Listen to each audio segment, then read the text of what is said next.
was trying to remember the joke I had. You pulled a Darth Vader because you were aimed at the bathroom and you're like, I had a joke. A really funny joke, and then he just walked off. A joke I haven't told since, because I was trying to remember like a funny, I bet, like really funny. Yeah. Oh, sorry, this is one of those funny jokes. It's one of those really funny, really funny jokes. Ones. It's not one of those ones that like you tell. Like this is a really funny joke. I was trying to think of what I don't know if it was a pun title or just a joke. Like I was trying to think of what I had to say for this episode, and I don't think this was it. But what I keep going back to is Viva la John Belushi pun. And I don't think that was it. But it was something along those lines. Like I said, this is really funny. We don't do stand-up anymore, but every once in a while I'll come up with something. Then what did I just do, Greg? I believe What did I just do? I believe I just opened my special right now. On my Netflix special. Yeah, I believe that Premium Blend is recording this episode. My special's coming out on Tubi. We don't do comedy anymore, but I was driving the other day, and this isn't even a joke I would have done on stage, but I was just thinking, like, if you have a lisp, it'd be really hard to say the name of the actor who stars in The Transporter. Jason Statham. Viva la John Belushi pun is all I have to say about that. Jason Statham. The pants you're wearing are skin tone color, and my eyes keep veering down. I am very flattered that you think this light brown is my... Speak for yourself. You think this is skin tone. The shirt you're wearing, which is like an orange Hawaiian shirt with green splotches, is more like my skin tone than these brown pants are. You flatter me. I have leprosy. That's the green splotches. Well, it's under the table, so it's a little darker. Under the table. Well, look, you know what else is under the table? Cash for you. Cash. I owe you money. I hope so. But also under the table, if you look, it's a brand new episode of LA Meekly. Oh my God, can I put it back? It's like chewing gum. You save it for later. People keep it under the table, and whoever else comes to the class gets to finish it. It's under the table. Can it be in the basement? Can it go lower? God's table. Yeah, God's table. Which is a church. Of course. So the basement of a church, you mean. Open it up and here's God's Bubblicious. There's a tweet that I think about a lot lately, especially nowadays. We're all dogs trapped in God's hot car.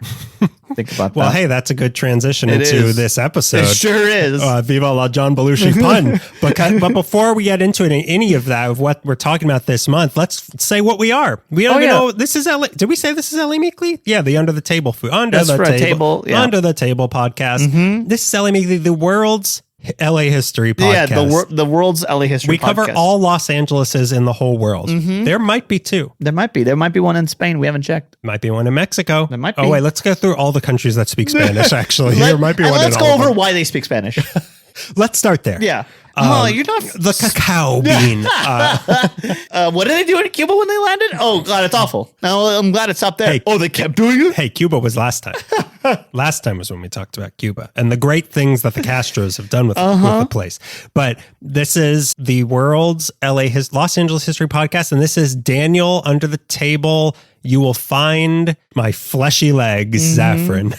This is Greg. My shirts look like leprosy Gonzalez. Yeah, it's not just the shirt. It's also the leprosy. It's also probably the leopardcy. Yeah. You're really covered fast, right? Yeah. Covered in leopard seeds? Is that what you're saying? Is that what you're getting at with me? Covered in leopard seed. So this is the show where we talk about Los Angeles history, which you're drinking out of a piece of Los Angeles. You're drinking out of a Tony's on the Pier class. I am. Right now. It's water, everybody. Don't Calm worry. down. He kicked his habit. It's actually the thing he's best at. We've measured, and being an alcoholic is probably the thing he's number one at. Yeah, he was pretty good at it. Yeah. But also, you're drinking salt water right out of the ocean. That's kind of weird. Not for me. That's a new thing. Not for me. That's how they treat leprosy. Yeah, that's how you cure leprosy. Yeah, RFK Jr. told me one man's weird thing is another man's death sentence. Okay, so let me be. But before we talk about anything, Greg, we have to welcome new patrons. You've been keeping this from me. I shield them from you. You're like when like a crab or something gives birth, and like you got to keep the dad away from them so that he doesn't like fight them all because he's afraid. I hide these new Patreon patrons from you for a little bit until they're strong enough to defend themselves. Yeah, from you. They're crab dad, crab daddies. Crab dad. I wrote a biography called "Where the Crab Dad Sings." Have you seen it? Yeah. Viva la John Belushi pun. Is that part of the same banner? But we've got a whole, like, this is a corral of new Patreon you corral people. I corral people. You're a sheepdog. Yeah. I was once friends with a pig. Did you know? Did you know that? Are you aware of this? Yeah, that'll do.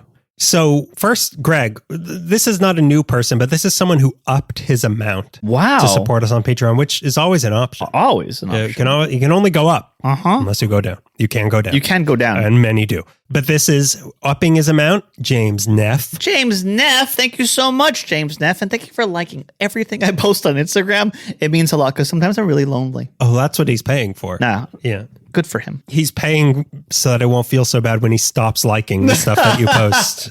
It's an obligation. You kind of have to now. I'm so sorry. No, that's what the money's for. That's Greg. what the money's for. So then we've got... That's what the funny's for. Viva la John Belushi pun, Peggy. So, so then we have 3 brand new people. Brand new people. So the first person we've got is Terry Quillen. Terry Quillen. What a beautiful name that is. Not Terry Gillian. No. Or Terry Gilliam. Those are two different people. People. That's right. One is Saturday Night Live person, and the other one is the Monty Python. Is the British Saturday Night Live. Is Fear and Loathing in Las Vegas. Hey, he made Monty Python first. Okay. Oh, the Spanish Inquisition. Oh, you want to go back to fade in on the cacao plant. So, thank you, Terry. Thank you, Terry. Then we have Luis Arellano. Luis Arellano. That sounds familiar. You're thinking of Gustavo Arellano. I might be thinking of Gustavo. I believe Pie guy. the Pulitzer Prize winning. I think he won a Pulitzer Prize, but more importantly, he's the guy who judged my pie harshly in a pie contest, and I will never forgive him for that. 3.16. Damn it, my pie is Out wrong. Of how many? and that's why I think he should be stripped of his Pulitzer because of the whole pie thing. And then we have one more brand new person. Say their name. Christian Voyageur. Christian Voyager. I think this might be Jesus. I think it actually might be the Spanish. Fade in. Fade in. It's just sprouting out of the earth. What's that? Cacao. What's the palm tree for? You'll see. That's what the palm tree is for. So welcome to all of our new patrons. You can join us on patreon.com/LAMeekly for as little as $5 a month. You will get a handwritten postcard from us every single month from a different place in Los Angeles, and you'll get a free sticker just for joining. Just for joining. Sorry, you don't get a second sticker, James, okay? But you do have to like Greg's Instagram stories. It's about all the people who got a sticker, not you. He's gonna repost everybody's sticker. Yeah. I hope that doesn't hurt your feelings. I hope that's okay. I don't forgot. Go ahead. Viva la John Belushi pun. I don't even know if I get that. It's losing meaning each time you say it. It never had meaning. Oh, good. I thought it had meaning. It did not have meaning. So before we get into February, the love month, by the way. Oh, happy love month. Happy love month, everybody. But it's not love anymore or yet. The love is dead or has not sprouted yet. Yeah. Fade in. Well, let's talk about something we did in January. January. The cold month. The cold month. Happy Martin Luther King's birthday to everybody. What did you do this month? Well, I'll tell you what I did. So oh boy, here we go. I travel so much, Greg. I travel so much. I've seen so much of this world, and everybody there loves me. Yes. And everywhere I go, they build a monument to me. Daniel ate here. Mm-hmm. Daniel used the bathroom here. Yeah, we said no, here. But he did it anyways. Daniel did it in his pants when we told him he couldn't use the bathroom here. Yeah. And whenever I travel somewhere, I put together what should I do? What should I do in these places? Mm-hmm. And then I realized there's so many places in Los Angeles that I haven't seen, that I haven't done. So many things I haven't done in Los Angeles. So I decided to make a list of things that I feel like I should have done at this point in Los Angeles. Okay. And your bucket list. Oh no, do you know something? Am I getting a new bucket? Golly! The last bucket had a hole in it. That's not my Southern accent. That's my, oh God, he breaks windows in Andy Griffith. Ernest C. Bass accent. That's my Eugene V. Debs accent. I wanted to put stuff together and I wanted to know what museums have I not been, like one of the things, what museums have I not been to in Los Angeles? And I found this website called everymuseum.la. Wow. And it's a map of every single museum in LA County, no matter how big. Like the weirdest things are on there, and it's been very helpful. That sounds great, because every once in a while, I think that there should be that, but for statues. Because I keep running into statues and being like, what the? Yeah, that would be a good idea, wouldn't it? This seems like an Ellie Meekley venture. This seems like an Ellie Meekley venture. We could spend 3 months doing it, and people are like, I guess it'll be the most shared video we'll ever do, and then people will forget about us. It'll be reposted by a different organization that people will think they did. Yeah. That's how it goes. Alias is so brave for posting this. LA in a Minute guy, I can't believe he made this video and looks so much worse. Yeah. That was mean. No, it wasn't. We're making fun of us. Yeah. And we're just saying, politely that he'll steal our content. Like we have content to steal. Come on. It's all right. He's a fascist. We can attack. We can openly attack fascists now. We're living in a great society. Yeah, that would be a good idea for the statues. That would be good. But yeah, the everymuseum.la, very cool. A lot of things that you would, it's just almost, some of the things are just like, this government building has like a display of old pots and like, oh, it's the old pot museum, which is great. Otto would say that's a flagrant. Wait, what did he say when he comes out of Stoner's Pot Palace? False advertising. Which I'm sure there is a pot museum. I'm sure there is. You would be interested. Oh yeah. You with the leprosy shirt on. I have leprosy. Be kind to me. My eyes or whatever. I think there's the Glendale police station. I think has a little corner dedicated to Greg's thing of the month is to highlight law enforcement for January in particular. Yeah, I just think they're doing great work, being the worst version of the Gestapo. And I know you're thinking like worse than the Gestapo. The Gestapo still had they still had rules. There's one rule. There's one rule. Be a bad guy. Well, what's in the Glendale? They have a corner. What's in the Glendale Cop House? I believe, if I remember correctly, it's dedicated to service dog or dogs. Oh, that's cool. Yeah, canines. I'd love to see that. Yeah, it was pretty. If I remember correctly, I remember seeing the dog's head statue there. Look, I remember seeing a decapitated dog. There, and I think that was a museum. Well, that reminds me. Your wife sent me a picture of a decapitated dog. Yeah, and she said, "Do you like this?" She's still doing that. Yeah. Are you into this? What did she send you? She sent me a picture of like a toy rat. Oh, and I was like, what's your problem? And then I looked up and I was walking to meet baby JPEG at the Academy Museum. Oh, that's why you were there. Because she showed me the picture and I was like, I know that rat. What's Greg doing at the LACMA rat? Why would he be there? And then I stepped in front of the big LACMA rat on a head stick thing they have in the courtyard. And I'm like, she's trolling me. Your betrothed is coming after your other betrothed. We do have a rat tracker on you at all times. And let's just say they're around at all times. So what did you do? Now, please tell me what you did. The smoke is cleared. Me, handsome, fat little boy that I am. Leprosy. Yeah. I went to a store in Altadena called Remainders Creative Reuse. Okay. Explain. Altadena is, I've never heard of this city, place. Right? Is this place in the news? I think you mispronounced Pasadena. Yeah. Is that like Upper Pasadena? Yeah. Tell me, please. It's a store in Altadena it's like a secondhand store for art supplies. Oh, that's cool. It's really cool. Wait, so it's just like dried up paint? Yeah, but you get as much as you want. This guy named Picasso used this canvas. You can paint over it if you want. This Dolly guy. I don't know what Dolly Parton. Dolly. Viva la Dolly Parton. Is that funnier? I don't know. Is this podcast cancelable? I don't even mean in like the social, like you guys got canceled. I mean, like, is there a button I could hit and there's no more of this podcast? There's a kill switch. Yeah, I haven't told you. There's a dead man switch on Ellie Meekley. We both have to turn keys at the same time in opposite sides of the room. And then we both say the code. Yeah. Pomegranate. Don't say it. It's like Beetlejuice. Oh no. Yeah. So it's a secondhand store for art supplies. They have all kinds of stuff. Everything's really well organized, which I appreciated. I kept making the joke that like this is like Ross if they cared. I was just thinking, it's like a better Ross. It's like a better Ross. It's like a better Ross. It's like a Joey.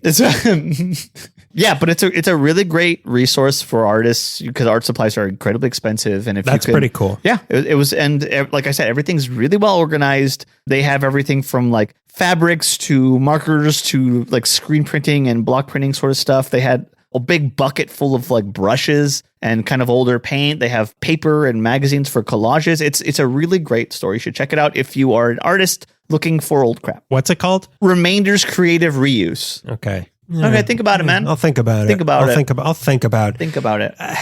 I hate to give Altadena. It has so much already. Yeah, and it hasn't gone They've through had it easy for so long. I have to go and support them now. Oh, they're still going through that? They're still doing that? That's pretty cool. I think it's pretty cool. I think mine's cooler, but yours is still pretty cool. Oh, yeah, museums. Pretty cool. Oh, excuse me. I didn't realize how cool did museums you know there's are. a museum in your store? It's a museum of old crap Greg left. Come pick up your crap. So let's now get into our February episode. Please. So let's explain what this is. How would you categorize this? Viva la John Belushi pun? It makes sense. Every time you say it, it makes more and more sense. Yeah, it's going to start making... by the end of this, we will all be chanting Viva la John Belushi pun. In fact, I will make note of that. Yeah, I hope you spell it wrong. Viva la Jim Belushi pun. What? What are they? I always forget what they call the test in Blade Runner. Is it the Voight Comp test? Voight Comp. The Voight Comp test. The literally pun of John Belushi Vegas. Viva la John Belushi A turtle is lying on the floor. How do you feel? Viva la John Belushi pun? Hey, this guy's a replicant. Let's kill him.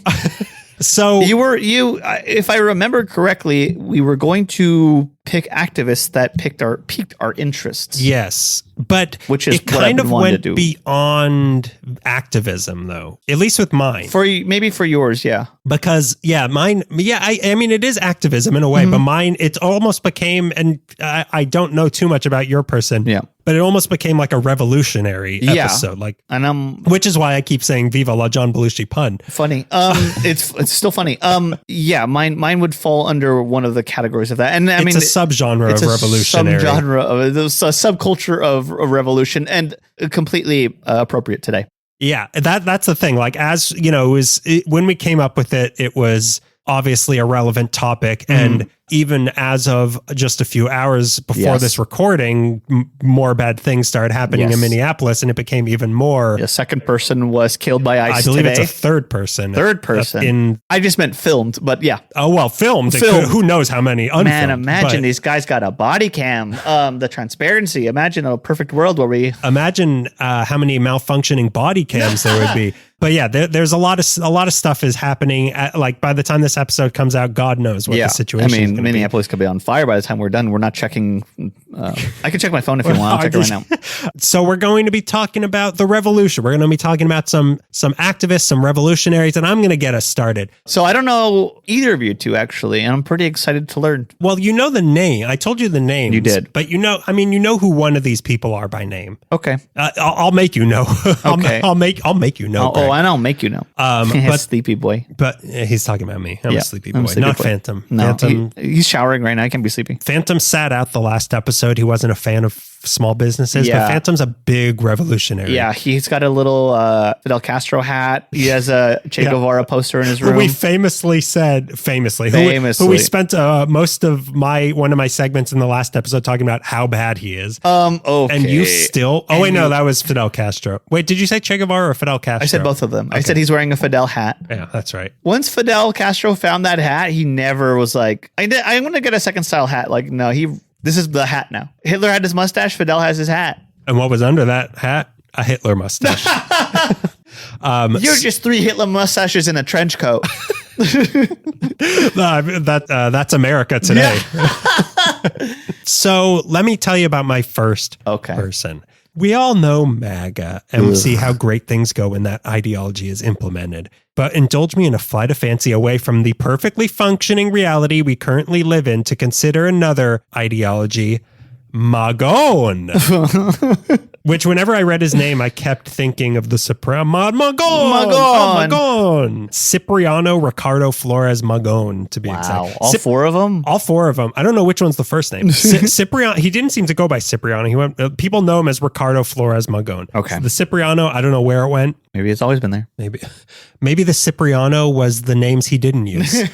So the less talked about figure of the Mexican Revolution who operated right here out of Los Angeles. That's right. I don't think this is a story a lot of people know, actually. No. So you're not alone. No. I knew a Gonzalez that did something like that, but not Magon.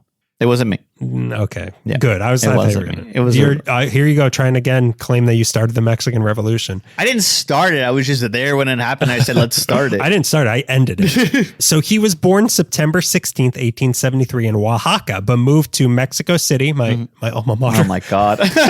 With his family when he was a child, where he grew up to study law in college, which he would soon drop out of to focus on what he really cared about, fighting the government. Hell yeah. This was his... he majored in fighting the government. And a minor in psychology. Yeah. Here in Los Angeles, of course, we were once part of Mexico, which was under Spanish rule until 1821, and then became part of the United States in 1848. But believe it or not, the story of Mexico continued even without us. Wow. They kept going. They didn't just They had the bravery to keep going. Yeah, they didn't just like pause until I got there. Yeah, after they lost the best part of Mexico, which was California.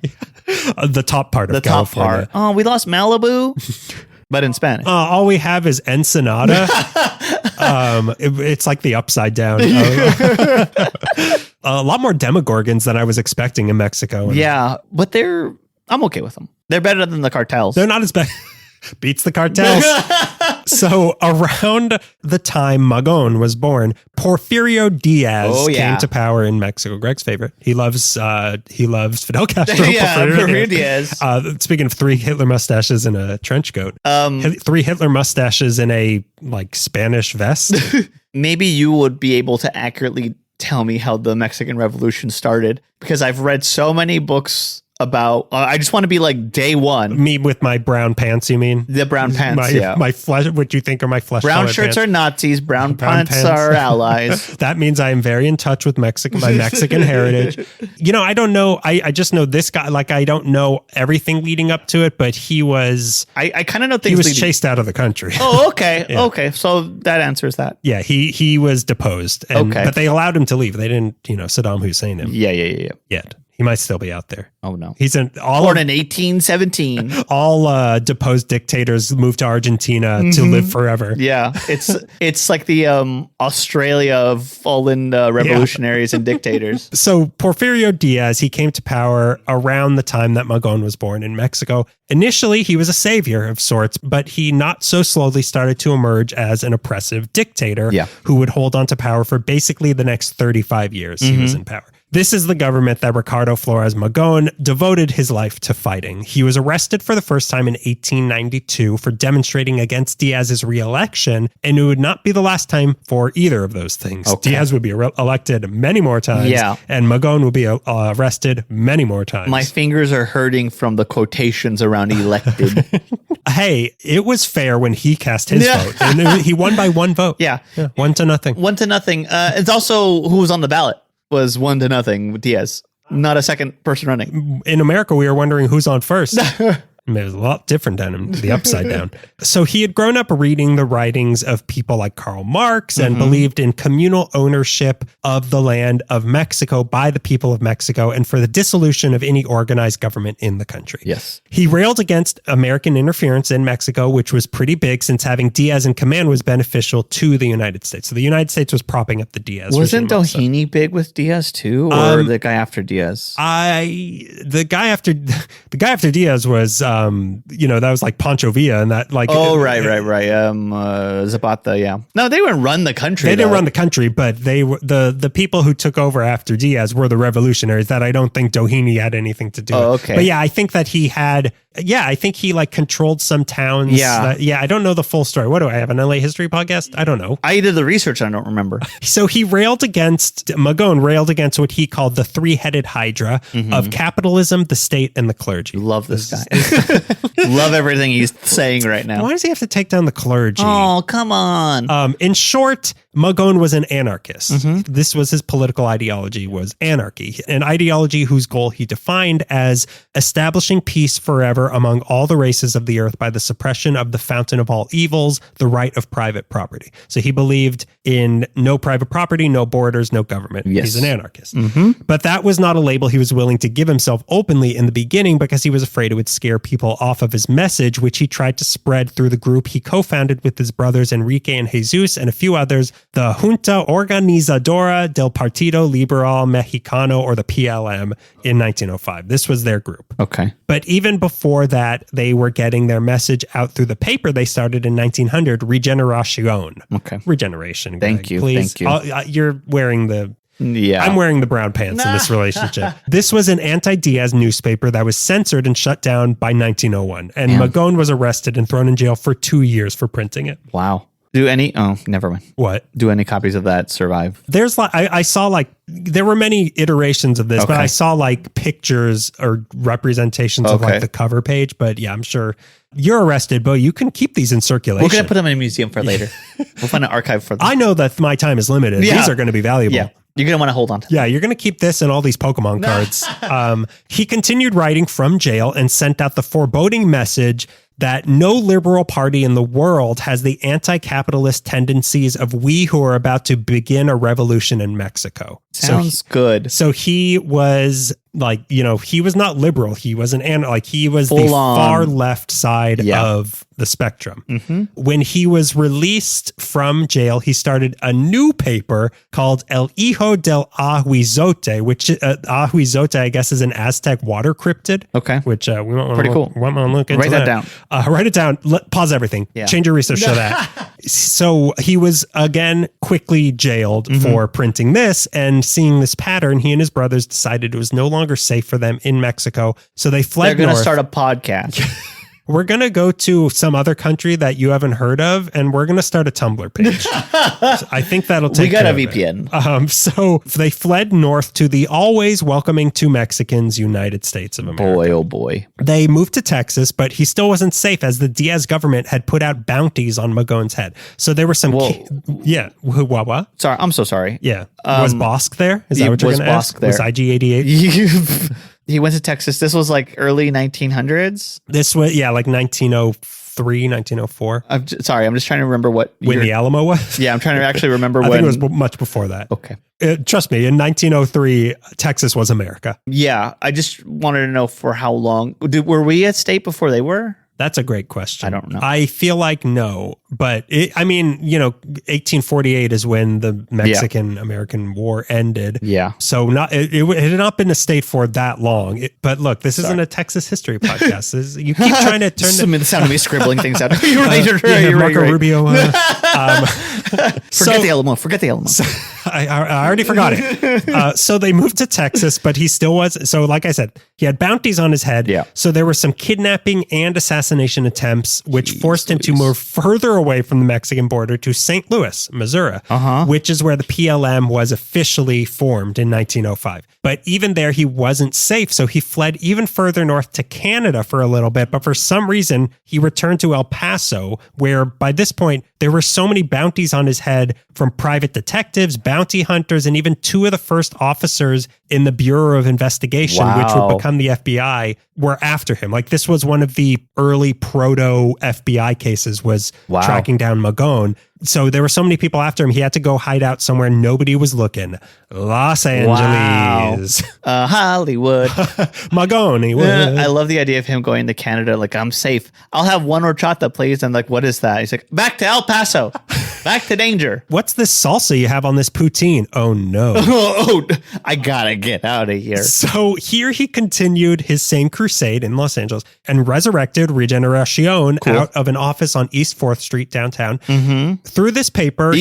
I'm so sorry. Yeah. Downtown or... It was East 4th Street part of America? Is that what you're going to Or Boyle Heights? It was in down... He later, I think, moved into like the Boyle Heights area, but from what I could gather, it was the downtown part of East 4th Street at first, but I think he then moved into the East LA. Because I know that my story involves a lot of stuff that happened on East 4th Street. Right down the street. Right down the street.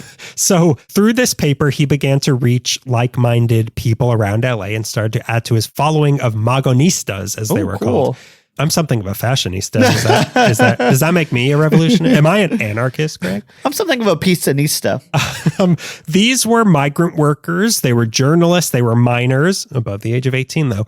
Anyone who was on the lower rungs of capitalism was basically sympathetic to Magon's not teachings, but yeah, I know what he was preaching. Not preaching, but his activism. Is that what? Not activating. His La Causa. Many of these people were living in the San Gabriel Valley because they had a big migrant community. And to many of those people, the promises of anarchy sounded pretty good. Pretty nice. In particular, though, his local support came from two distinct groups of people. Okay. The first was members of the union known as Industrial Workers of the World, or as they were commonly known, the Wobblies, which we talked about before. Yeah, we talked about the Wobblies. Did we bring them up with the LA Times bombing? Were the brothers? Maybe they were Wobblies. They were anarchists, but were they Wobblies? I don't know. I know that they were Wobblies, but were they... Wiggles? Were they Wiggles, and were they part of the Oogie Loves?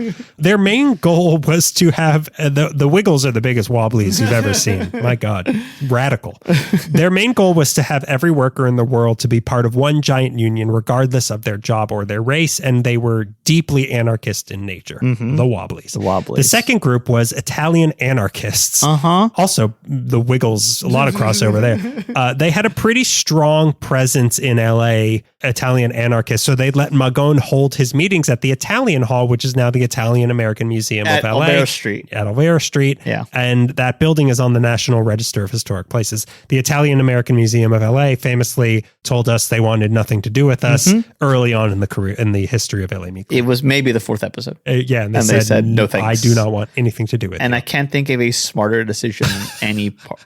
Well, who's laughing now? The people who heard me say Viva la John Belushi pun, are they laughing? Please tell me they're laughing. We've been swatting them. We've been sending anti-Magon cops down there. Yeah. So answer the door, please. Yeah, I've been sending every wiggle I know. Every wiggle is visiting. Hey, you're on blast, Italian anarchists of LA. Sleep with one eye open because a wiggle might come into your room at night. So eventually they got big enough to move the headquarters of the PLM to 809 Yale Street in Chinatown, which is like up that hill when you kind of go up like back towards where you are. I know. Which they called La Casa del Obrero Internacional, where they also put on public cultural programs and provided housing to people who needed it.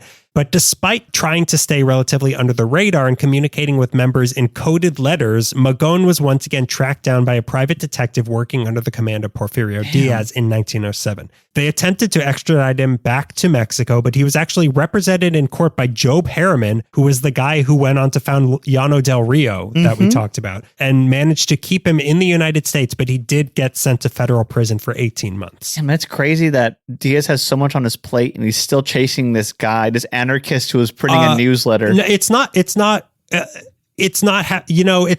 I'm trying like, wow, you are spinning out trying to defend Diaz. I'm just saying he had a few good ideas. I miss those days. Some of his days. It's not like Salad Diaz. How did it's go ahead. The Halcyon Diaz.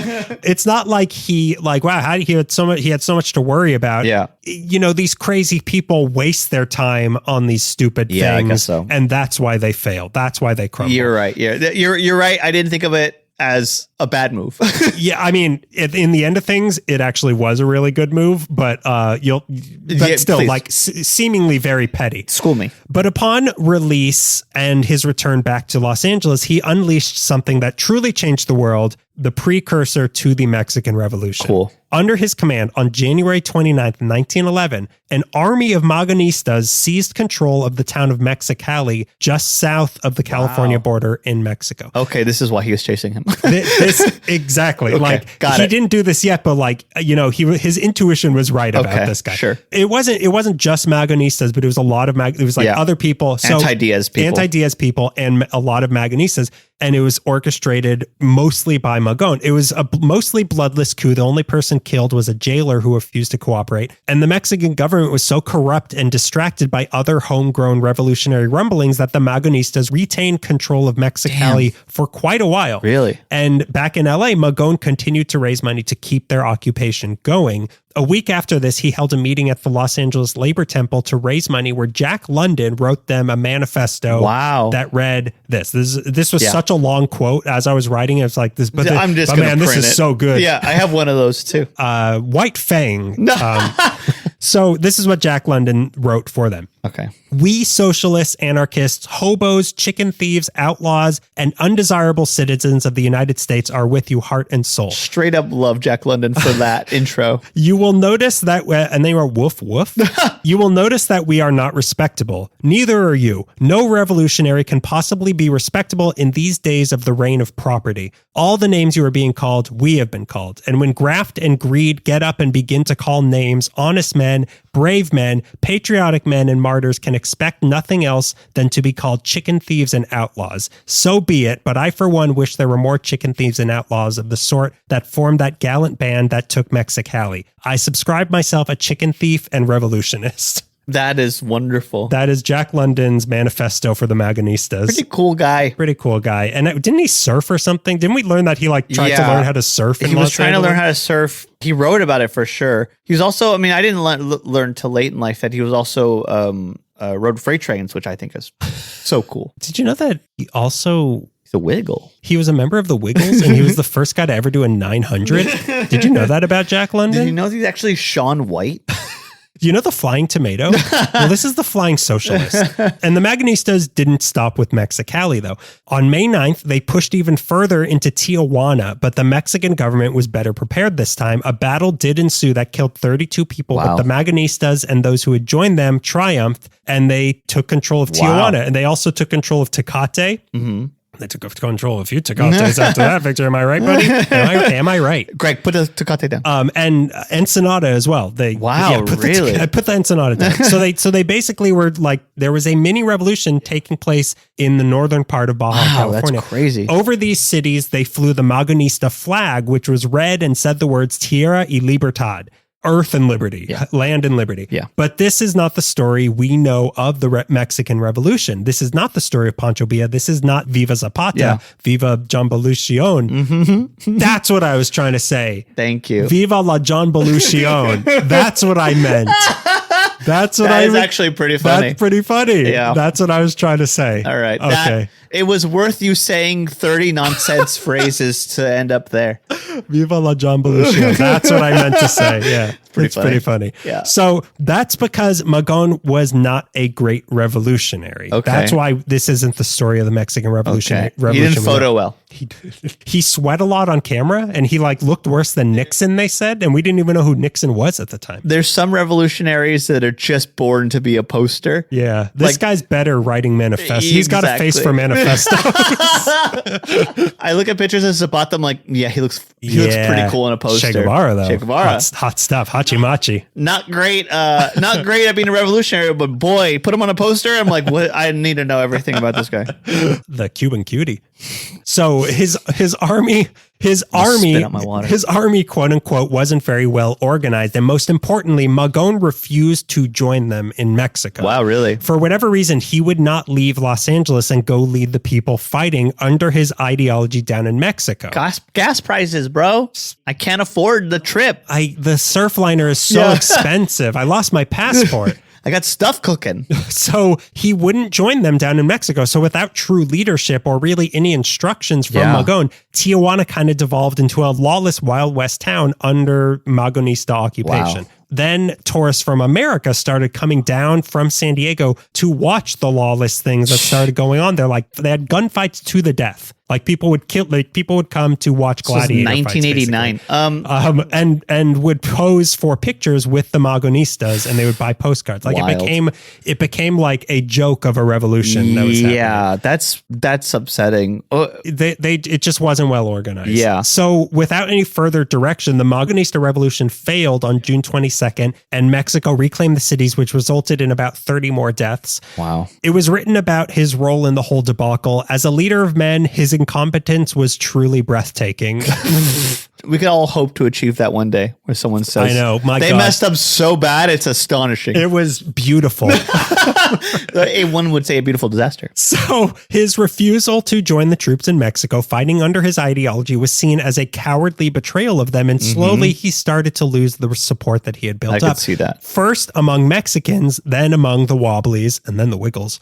Then even the Magonistas themselves started to turn their back on him. Then in 1912, he was arrested once again for his role in what happened in Baja California, and was thrown in jail for the next 2 years until 1914. Here in America? In the United States. Wow. Because America was was basically don't Mexico Plus. Yeah. They were which is like $30 a month. It's kind of steep. They got everything, though. They got everything except live TV. Then he was arrested again in 1916 for mailing information promoting the idea of abolishing private property. And this time when he was released, he decided to lead a simpler life, living the anarchist lifestyle rather than just writing about it. Okay. He came back to LA once more and started a 5-acre commune at 2325 Ivanhoe on the north end of the Silver Lake Reservoir. Wow. Okay. Where he and his followers that he still had lived off the land in shacks, growing their own food, living in gender equality. But he was still writing as well. He wrote a play called Tierra y Libertad that people living in the commune acted in. Wow. Beautiful performances. Beautiful, yeah. It got an EGOT. One play got an EGOT. Usually it doesn't happen that way.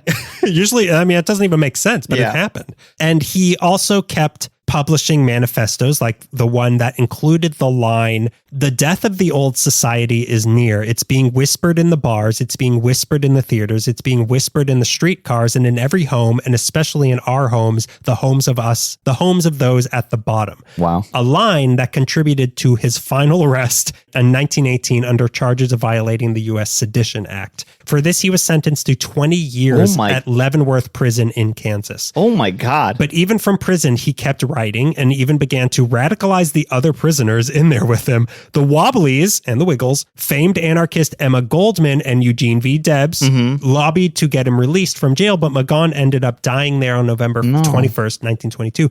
The official cause of death was a heart attack, but many believe he was strangled by one of the guards through the bars of his cell as his body had a broken tooth and bruises around his throat. Why would the guard do this, and who might have paid him to do so? We will never know. Ricardo Flores Magon has a bit of a mixed legacy. He failed to step up when the revolution he had been pushing for came calling for him. Like they needed him and he failed them. Some of his ideas are also questionable, like how even though he proclaimed to be pushing for a world without borders, he also didn't want Chinese people moving to Mexico. This is your hero, right, Greg? You're actively right now getting a tattoo of him, right? Especially the part about Chinese people. I thought that was a weird choice to tattoo. And even after the revolution did successfully happen in Mexico, he still refused to move back there. Like the Mexican, that was 1911. He was not in jail yet, or in between jail sentences. He refused to move back there. He claimed he wasn't satisfied enough with the revolution and wanted the U.S. out of all Mexican affairs before he returned, even though he was living in the United States. So maybe there was a bit of cowardly. Like, I don't know what the deal was. The new Mexican government even offered him a pension when he was in jail in 1920, but he refused it, saying that as an anarchist, he could not accept state money. Also, most of the Magonistas were white people. Like because of his disconnect, not actually being in Mexico, he had a hard time connecting his message with actual Mexicans. But to the Mexicans he did connect with, it really did change everything, especially with one person in particular, Emiliano Zapata Salazar, who was a believer and adopted many of his ideas, and his signature motto, Tierra y Libertad, he got from Magon. I didn't think For about this that. reason, Magon is seen by many as Zapata's predecessor and the one who spiritually kicked off the Mexican Revolution.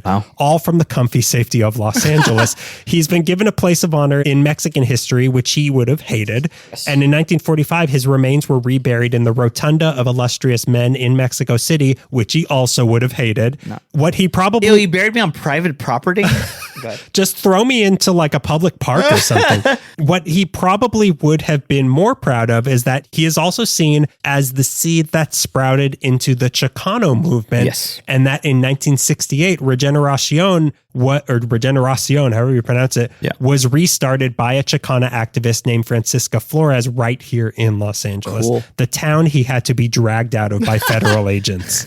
That's great. Yeah, it's a very underreported part of LA history and Mexican history. Like, it's not, it's in the history books of Mexico. I've done enough like casual reading of the Mexican Revolution, and I feel like I know the top 4 players in the game, and he's nowhere near it. He wasn't there. That's true. His ideology was there. He was not there. So 90% of it is showing up when it comes to being a revolutionary or a comic. All right, so that's my first. We got an anarchist already. Okay. So now let's see what you have. What I got for you? What are you bringing to the political table? Me? Yeah, you. Me? What do you have? I got a little old hometown Chicana feminist. I'm bringing feminism right in front of you. Oh my God. Even more dangerous than an anarchist. It's like a gender anarchist. Well, so what? There's no men anymore? That's your anarchy? This is your idea of paradise? No men? It sounds actually really nice. It actually sounds safer. Pretty. Can I actually, is there like an embassy that you can trust me at? I'm going to be talking about hometown hero Gloria Arellanes, her time with the East LA Brown Berets through the tumultuous 1960s Los Angeles, and her eventual formation of Las Abuelitas de la Aztlan. Aztlan. Isn't that the mythical land of the Aztecs? I know Mexico. He goes to Mexico City. To Mexico for 5 days and suddenly I'm more Mexican than you are. Arellanes was born in 1946 in the Maravilla public housing project between Flora and Cesar Chavez at Mednick Avenue in East LA. Her mother was Tongva Kich and her dad was Mexican, proudly Chicano as he'd put it. But due to a history of trauma, her mother wanted her daughter to hide the fact that they were native Californians. She was told to not make it known that she was Tongva because of everything the Spaniards and the Americans had put them through. How old is her mom? Gloria was born in 1946. I mean, I'm sure. Wow. So early 1900s. Okay. I mean, that's not too far off. No, but I'm sure her grandmother had to go through stuff like that. Yeah. It's like, I'm thinking about like my grandma told me horror stories about Nazis. Yeah. So like, I'm a little scared of Germans. I wasn't there. Yeah, I wasn't there. So it was an old fear and to her a rational one. And it's so interesting that one parent was incredibly proud of his culture, like not just Mexican, but Chicano, which is beyond nationality or ethnicity. It's like a socio-political stance. Yeah. I learned that in Mexico. Yeah, when I get off the plane, they just tell me that. It's an empowering term, but her mother was the opposite. Not necessarily shameful, but certainly like treated her heritage as a secret that would be punished if it was ever revealed. Right. Her dad owned a wrought iron shop across from the projects they lived at. And with the GI Bill and the money from owning his own business, he was able to move the family to El Monte. But of course, buying a house, I know, El Monte, get me there. But of course, buying a house as a Mexican in the 50s in Los Angeles was a whole thing. During that time, it was said that Asians and Mexicans were barred from buying homes in El Monte, whether this was illegal in the book's law or a quote unquote understanding the way like sundown lotions were just like an implied rule / threat. I'm not really sure which one of those it was, but like you couldn't buy a house in El Monte. That's what the real estate agent told them. I don't know if this is real or not, but you're not buying a house here. You could drive through as long as the sun's up. You could drive through El Monte. You're more than welcome to. Well, what's interesting is that the people that I was talking about that were Magonistas in the San Gabriel Valley area, they specifically called out El Monte as like a big hotbed of anarchists, like Mexican anarchists and that sort of thing. Interesting, because it didn't seem that way. It seemed like a lot of angry white people. Well, maybe not in the 60s. This was the early 1900s. You were also brought up that he kind of retired near the Silver Lake Reservoir in Ivanhoe. That's sort of near where the Mattachine Society was too, but like, a lot earlier. Yeah, I was trying to find that was the address, but apparently the streets have changed. Right. So like, I don't know the exact, but it was somewhere just north of the Edendale. Yeah. It was the Edendale area. Yeah. Okay. Whatever that means. Whatever that mythical area is. Yeah. It's the only episode I talked about in my episode about Elysian Heights, but it's fine. You don't have to listen to this podcast. Everyone else does. I listened to half of each episode. I only edit my parts of the episode. But as Gloria recalls, her dad was light-skinned, hazel eyes, and could pass for white. Her mother, however, had darker skin. And when the people who were selling the house saw her, they tried to withdraw from the deal. Oh my God. But her father had already bought the house. The money went through escrow, and her dad knew enough to know that he could threaten them with a lawsuit. So whether the court would honor the deal or make up a new law on the spot so they can keep being racist, we'll never know. But because money changed hands, the Arellanes got to stay in the house that he had purchased. So even at a very young age, I think she was around like 5 or 6, she said, the idea of race and the establishment was getting to form in her head. Even if, as she said, she didn't experience racism until much later, the seeds were being planted. El Monte at the time was predominantly a white area. Around this time is when little James Alroy had moved there with his mother, who by 1958 would be murdered and body dumped there. So as he put it, it was like predominantly poor whites and like Latino Mexicans in the area. Yeah. Latino Mexicans. Oh, Latino Mexicans, Latinos/Mexicans. That's not the term he used. I believe. What was it? I'm not going to repeat. No, James please say Alroy. it. Please repeat the term. I think he said it was Pachucos, but it was like duck.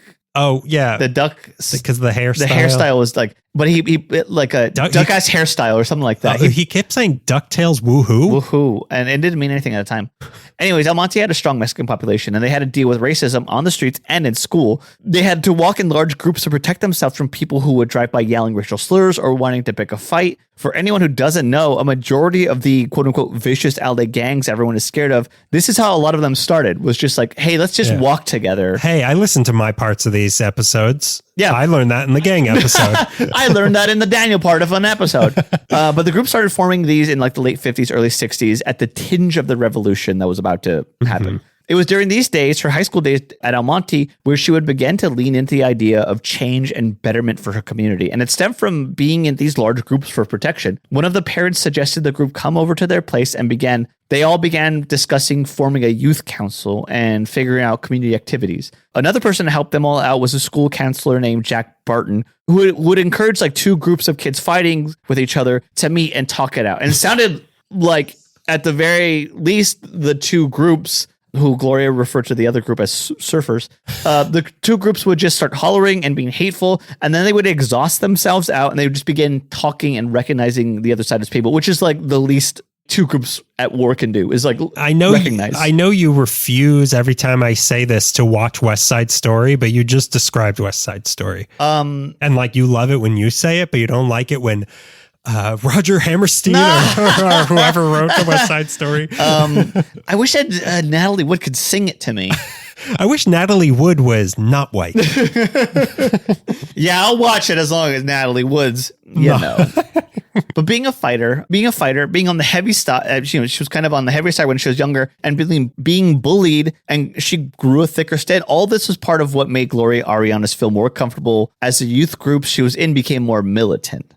She started working with more youth groups in Almonte. She worked with an anti-poverty program called NAPP, Neighborhood Participation Project. I'd love to take an NAPP right now. God, the longest NAPP I can get. Well, one night while cruising out on Whittier Boulevard, which was a thing, that sounds really cool. She was out cruising on Whittier Boulevard. Still kind of a thing, right? It's still kind of a thing, but it wasn't anything like what it was in the late 50s, early 60s. She gets invited to come hang out at the La Piranha Coffee House. Piranha? Like Piranha. bite? Bite. Ooh, scary. Yeah, bite. She was told, just check it out. You'll really like it. You'll get to meet new people. So she gets there and it's completely dark. And she's told to go in, get comfy. And even as alarmed as she is, which is like, yeah, you should be, she still goes in. Never would I ever do she even that. Because I read a lot of, she did like an hour-long interview with UCLA and a couple other groups in like 2011, and so I read a lot of that interview, and she was like, I don't know why I went in there. Yeah, I as an adult, go to this place called the Piranha Coffee House. Come on in. It's all, we won't bite. Yeah, we're not a Bond villain. Yeah, you hear splash, splash, splash, splash, splash. No, it's just nobody here but us humans. You have some dead flesh on you, right? Do you mind throwing in like a whole turkey?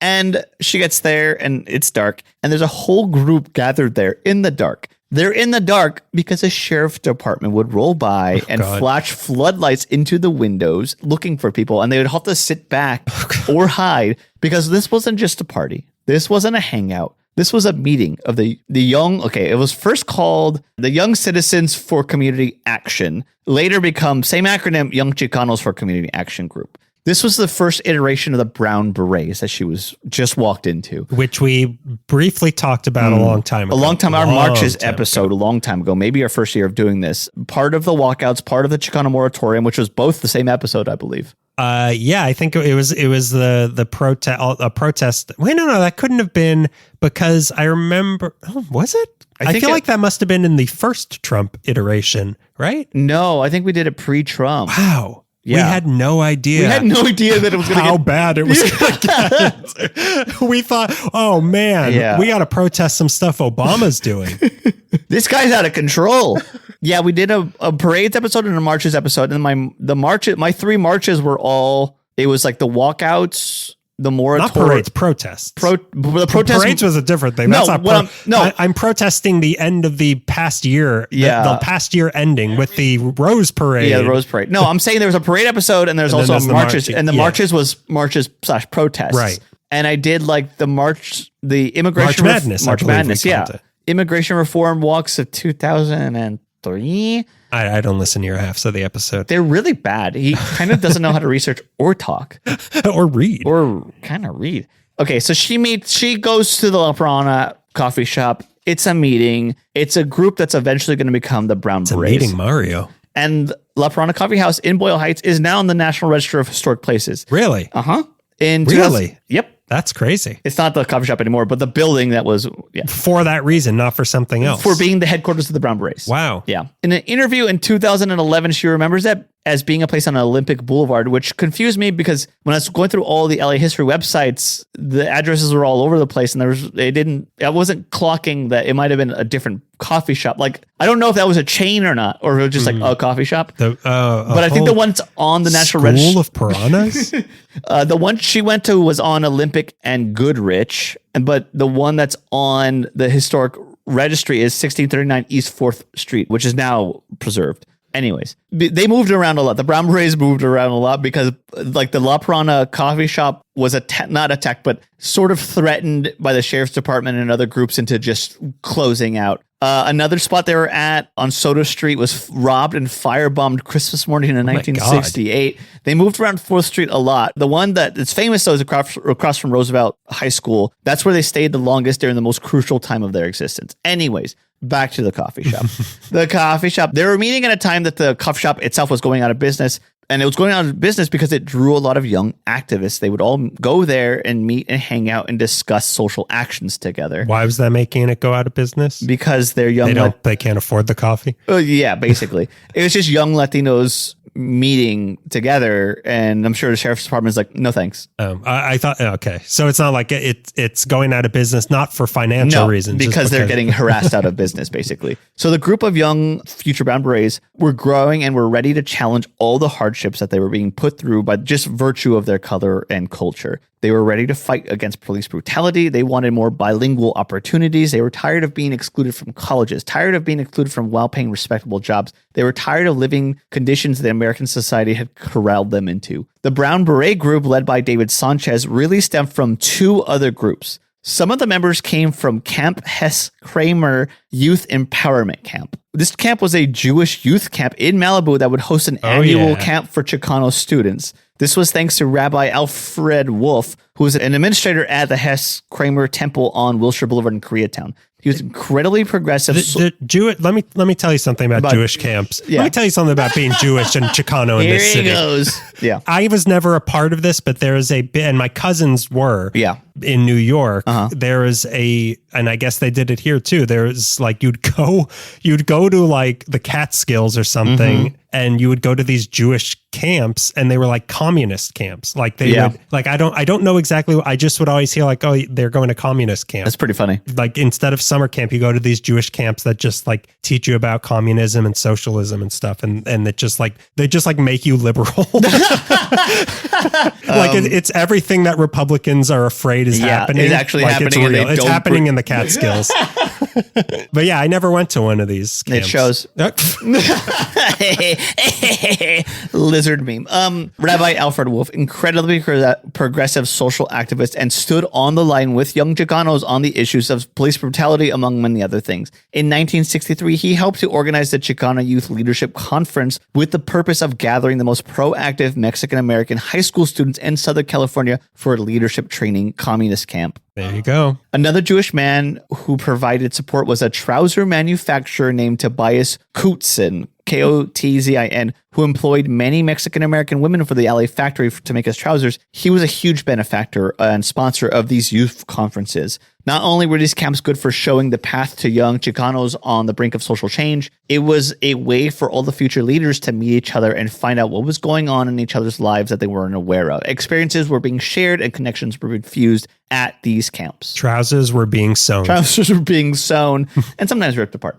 The other group that would help form the Brown Berets came from the Youth Advisory Council for Mayor Sam Yorty, the Democrat mayor of LA through the 60s. He was politically and socially all over the place. At first, he was a radical lefty in the 30s. Then he was pro-commie, then anti-commie, pro-Nixon, but was also a fighter for the little guy. He was actively against police brutality and fought for the rights of the people of color. But also during the student walkouts of 68, which we covered in our March episode, Yorty came out and said the protesters were communist agitators. I don't realize that's until I said it right now. He might have been saying it like it's a cool thing. The camp. Yeah.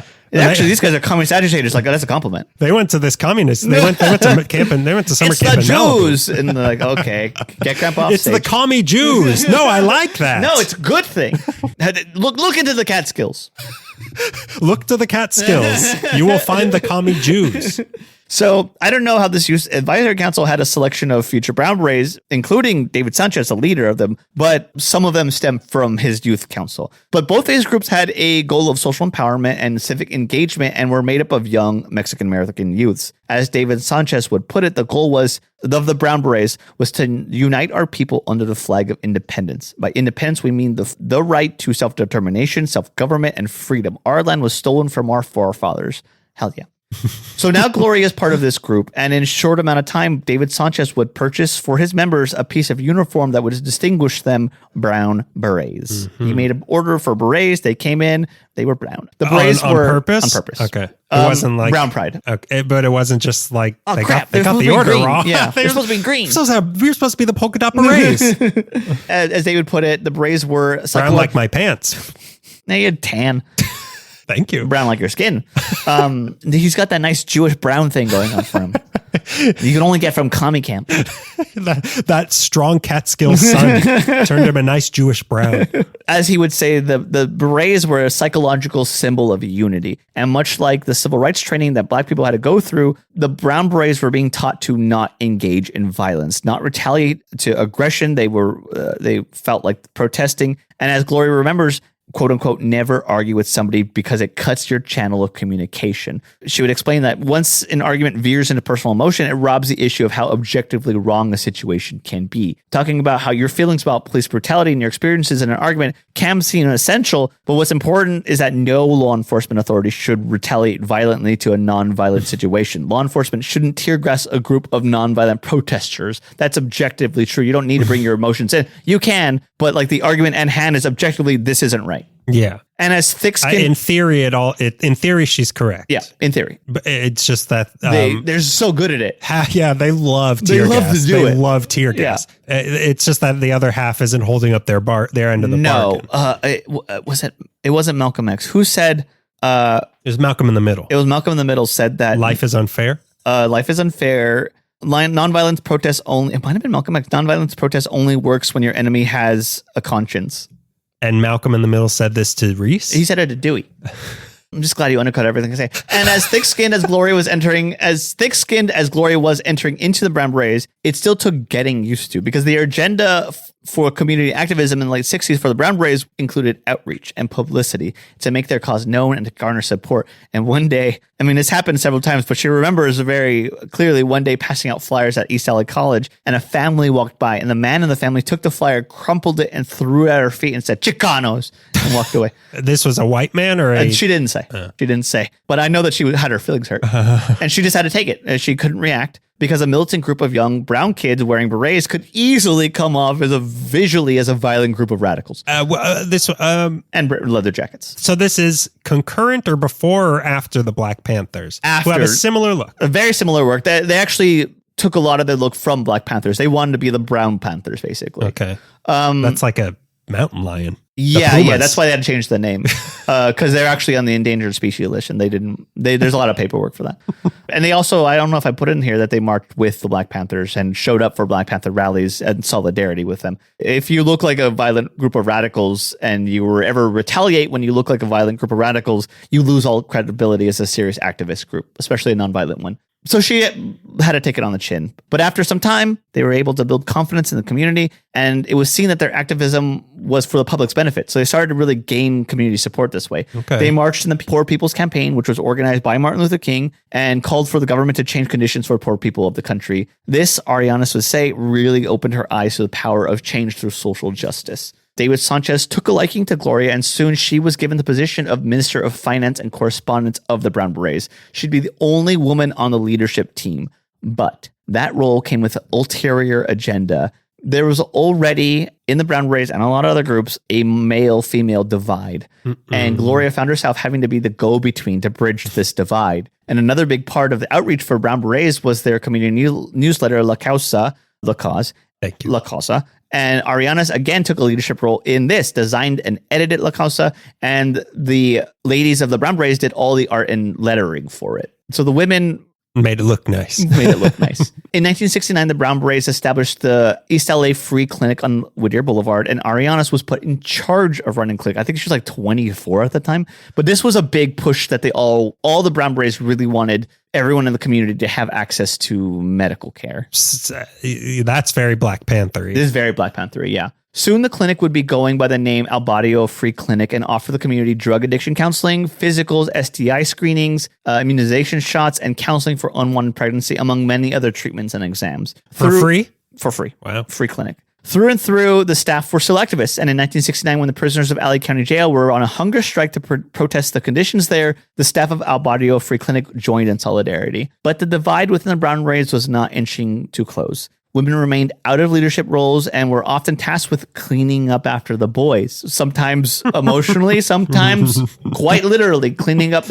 She said that it was a pattern of behavior. David Sanchez would say it only happened one time, but they came to the free clinic after hours. Classic men. It only happened one time. What's the big deal? But they just came after hours and they were just having beers and had a meeting and they kind of just walked away and the girls had to clean up. She said this happened all the time. He said it only happened once. I'm going to side with her because there's no way it happened one time. She's like, that's enough. I just kind of don't believe that.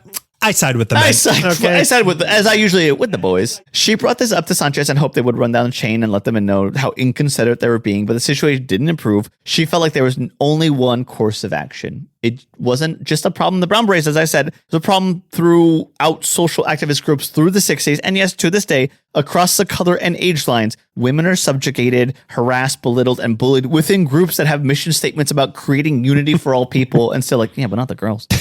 So in February of 1970, the women of the Brown Berets submitted a letter of resignation. All of them? All of them. Wow. Here's this letter. Okay, here we go. Dear boys. Dear boys. It literally Dardo's letter from the Little Rascals. You are the scum between my toes. February 25th, 1970. Hermano. As a national minister for the Brown Beret organization and a part of the ministry, we felt it was very necessary that you be informed of the following situations that have taken place within the Los Angeles Brown Berets. Gloria Arellanes has officially resigned from the Brown Beret organization and as Minister of Finance and Correspondence from all further duties in the organization. There has been a great exclusion on behalf of the male segment and failure of the ministers to communicate with us, among many, many other things. One additional item, underlined capital letters, all Brown Beret women have also resigned from further duties in the organization. We have been treated as... By the way, 50% of us are leaving. You have no one to complain to now because we're all leaving. Do your own dishes. We have been treated as nothings, and not as revolutionary sisters, revolutionary capitalized sisters, which means the resolutions that are all our quote unquote macho men voted for have been disregarded. We have found that Brown Beret men have oppressed us more than the pig system has, which in our eyes as revolutionaries is a serious charge. Therefore, we have agreed and found it necessary to resign and possibly do our own thing. We feel that we can much better organize by ourselves. If you can hear that siren in the background, I added that in editing for dramatic effect. That's the sound of the police or maybe a fire department or an ambulance. That's the sound of the ambulance. My life alert's going off. As we feel that we can much better organize by ourselves, as the suppression in the past has made it next to impossible to do so. Contrary to what the men are saying, we are quote unquote temporarily suspended. We have officially resigned. Conche. What does that mean? What does that mean? I thought it meant with Che Guevara. That doesn't mean that. I think it meant something along the lines of we stand with our people. We're with you, but show us some respect. Yeah, we're with you in spirit. All ex-members of the Brown Beret female segment signed off. Okay. But that doesn't mean that the activism died. No. Gloria would be the founder of a new group comprised of the women who left the Brown Berets, and she said some of the younger men, and they would be called La Adellitas de Aztlán. Along with Arellanes, fellow founders were Hilda Reyes, her sister Grace, Adriana and Esther Sanchez, Lorraine Escalante, Yolanda Solis, and Arlene Sanchez, who I believe was the sister of David Sanchez. I know one of the Sanchez's was David's sister. For the unfamiliar, Adellitas were the female soldiers of the Mexican Revolution, often depicted in beautiful dresses ordained with bandoliers. Isn't that what they modeled Princess Leia on? Yeah, they modeled Princess Leia off of that. The girls wearing sombreros and holding rifles ready to F-word some S-word up. What does that mean? Fry some salmon up. Fresh sopes for everybody For who everyone participates? for free? Who's paying for that? Las Adellitas at Aztlán wanted to focus on women's issues in the community, like fighting for reproductive rights and childcare. Their work would be an extension of the work they were doing for the free clinic. The group traveled to Houston in May of 71 to attend the National Chicana Conference, which was the first interstate assembly of Mexican-American feminists organized in the United States. These Adellitas in 1970 would make their debut shortly after parting with the Brown Berets at an anti-war moratorium to protest the Vietnam War. They dressed in black with fabric adorned with the names of fallen Chicano soldiers. Gloria went out that day carrying her cousin's name with her, Jimmy Vasquez, who died serving this country. This gesture allowed the community to mourn with them over the collective loss of life due to the Vietnam War. And they would have a phrase they unearthed for this, porque somos una familia de hermanas, because we are a family of sisters. One of the biggest efforts the Adellitas would work towards was an anti-war demonstration. See, they made their debut at the second moratorium, but it would be the third march. The third moratorium in August of 1970 with the Adellitas in attendance that would become the famous Chicano moratorium, which we talked about in the March episode, which was brutalized by the sheriff's department and ended with three deaths, but among them was the Mexican journalist Ruben Salazar. Was that not the Silver Lake Tavern? What is that? The Silver Dollar Bar, yeah. When the violence... we tried to go to once. Yeah, we tried to go to once. I have a picture. Someone, because they did the anniversary of the moratorium was a couple of years ago, and I think they painted a lot of stuff about the Silver Dollar Bar. When the violence started, Gloria was the one who was on stage talking, and it was Grace Sanchez who first smelled what she thought was smoke. It was tear gas. The tear gas canister started to go off. Everyone panicked. Gloria was tear gassed almost immediately and went into a frenzied moment, completely blind and out of breath. Somebody had to throw a wet shirt over her face and led her to safety. Thank them for that. Some of the other Adellitas were chased, but luckily were able to get into it. They escaped and hid in a restroom, a public park restroom. They were able to help out these women and children who were hiding in there. And the women were splashing faucet water in the kids' face because they got tear gassed. Isn't that bad? Don't you not want to put water in? No, I'm not asking, isn't it bad that kids were tear gassed? But don't you not want to put water in? You don't want to put water in. You want to blink so much that the chemicals in your eyes go out. But you don't know that because your face is on fire. Remember when your face is on fire too? Blink. Blink. What do they say? Quick camera shots with your eyes. Okay. That's what they say when you're tear gassed. That's how I always blink. Yeah. And then put like wet over your face to block out any more coming in. Ask me how I know that.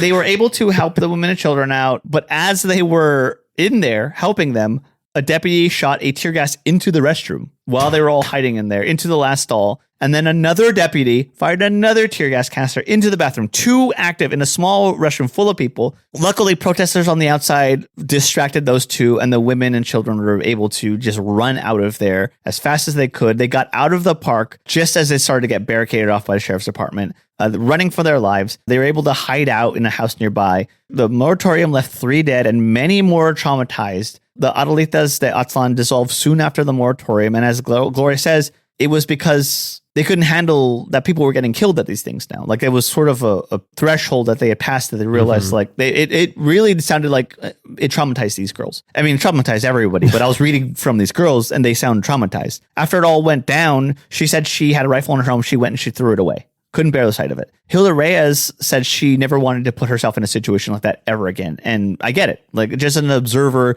in Los Angeles 2026, it's exhausting to remain vigilant and keep your humanity and sanity. It's scary too. It's scary. Like to cross that line. Yeah. It's not a line I particularly would like to cross. No, just watching how many executions on TV or filmed executions have we seen in just the last 20 years alone? But like, speak for yourself. I try not to watch those. Oh, videos. You don't watch Faces of Death? Just thinking about the guy who was killed today by ICE. Mm-hmm. I listened. I thought it was my duty to watch it. I can't turn away. and everyone's blowing their whistles. It's really sad and it's alarming. And then they kill the guy, and you can hear agony and terror in people's voices because they just witnessed someone get murdered right in front of them. Yeah. It's terrifying. Like, obviously. Yes. It's terrifying, except for apparently the ICE agents. Like, they apparently love it. Yeah, they love it.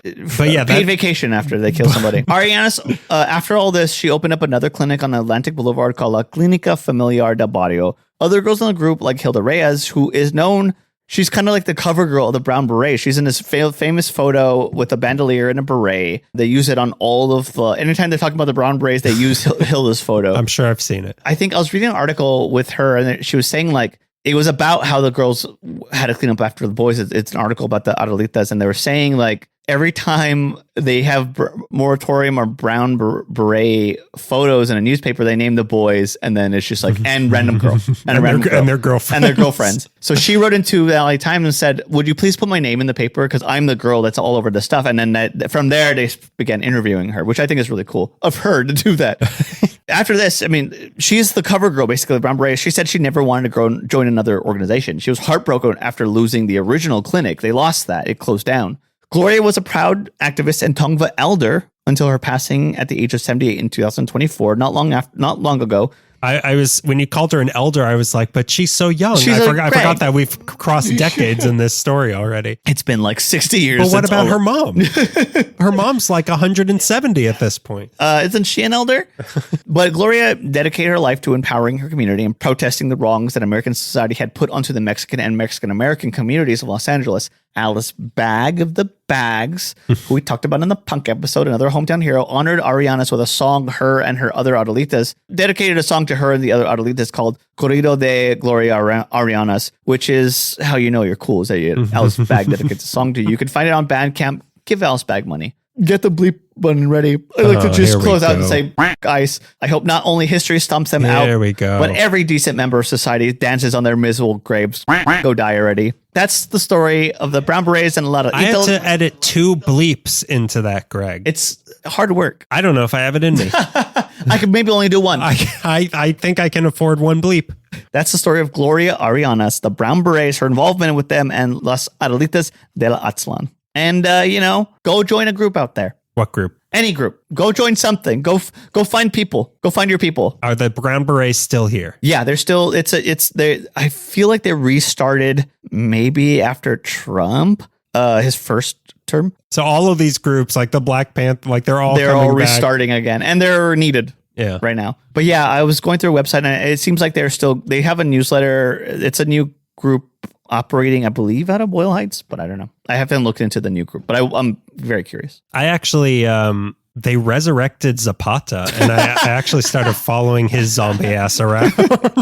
They just put juice into his giant mustache, and he grew from there. It's then this will make sense when the next Dune movie comes out. They contacted the Tlali Locks, or the Benny Tlalocks, brought him back. Muad'Dib. The Muad'Dib is now, he doesn't quite trust him, but there's something about him. Something about this new Muad'Dib. This isn't your grandma's Duncan, Idaho. This isn't your Bene Gesserit mother's Muad'Dib. So we've talked. Okay, so now these are the movement we've gone through. Mm-hmm. We've done anarchist. Mm-hmm. We've dabbled with Chicano activism, slight militantism, feminism. Now we're going to another ism, socialism. Oh boy, my favorite ism. Yeah, this is the one I'm good at. This is what I'm good at because I get free stuff. Yeah. I contribute very little, and I get half of everyone's junk. Yeah, I don't have to do anything, and you all subsidize me. It's capitalism for me, socialism for thee. So, hey, Greg. Yes. You ever tried Upton? Say it. Greg, say it. What's Upton? I'll tell you what's Upton. Let me take you to a past that will sound... it's Upton Sinclair. I got that. Let me take you to a past... I can't believe I made him say it. What a dunce. What a dumb. He walked right into it. He didn't just walk into it. He kicked the saloon doors open. Upton Sinclair says what? I was always a little interested in Upton Sinclair. I became much more interested in Upton Sinclair after Mank came out. Was he in Mank? Yeah. Oh, there's like a brief scene where he's... Bill Nye plays Mank. No, sorry. Wait a minute. Bill Nye plays Upton Sinclair. Wait, Bill Nighy or Bill Nye? Bill Nye. The science guy. The very He same. was in Mank? Just briefly. You see him from like a little bit of distance, but he plays Upton Sinclair because it's Sinclair versus whoever all the moguls and the rich people in the world want to hire. Okay. So hire to be governor. The governor, yeah. Hire to be president. So you do no, he never I'm afraid not. I'm afraid not. Was it Governor of California? I thought they were electing president. Okay. Hey, I've got 4 pages of research telling you that it's governor of California. My phone knows different, but would you rather watch Mank? Don't make me. don't make me say yes. Take a dip into the bank. So let me take you to a past that will sound so foreign to you, you won't even believe it could have ever have been America. Mm-hmm. The country is in a terrible financial and social crisis. This is the Star Wars crawl of this. A Great Depression of sorts. Somehow Hearst is back. Somehow Hearst survived. The dead speak? Communism. The dead speak. The Dept speaks. Mexican people, many of whom are legal citizens of the United States, are being blamed for taking what available jobs there were and are being rounded up and deported back to Mexico. It's okay. It's non-American citizens. Oh, there is American citizens being deported who are born here? Only most.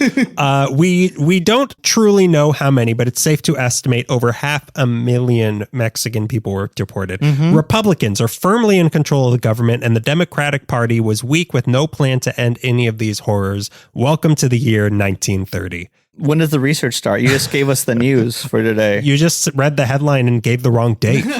The only difference between then and now is that back then, even California was strongly Republican in 1930. In 1931, not a single Democrat held a statewide office in California. Wow. Republicans controlled 111 out of the 120 state legislature seats, and the local Democratic Party was not only completely unorganized and divided, they became as conservative as possible in an attempt to play it safe to try to get Republican voters. You saying it out loud makes me sick to my stomach, but it's, as you're joking, the current situation. Go ahead. What do you mean? What are you talking about? Wait a minute. Obama's still president. What year is it? Is Obama still? Should we be? Is Obama okay?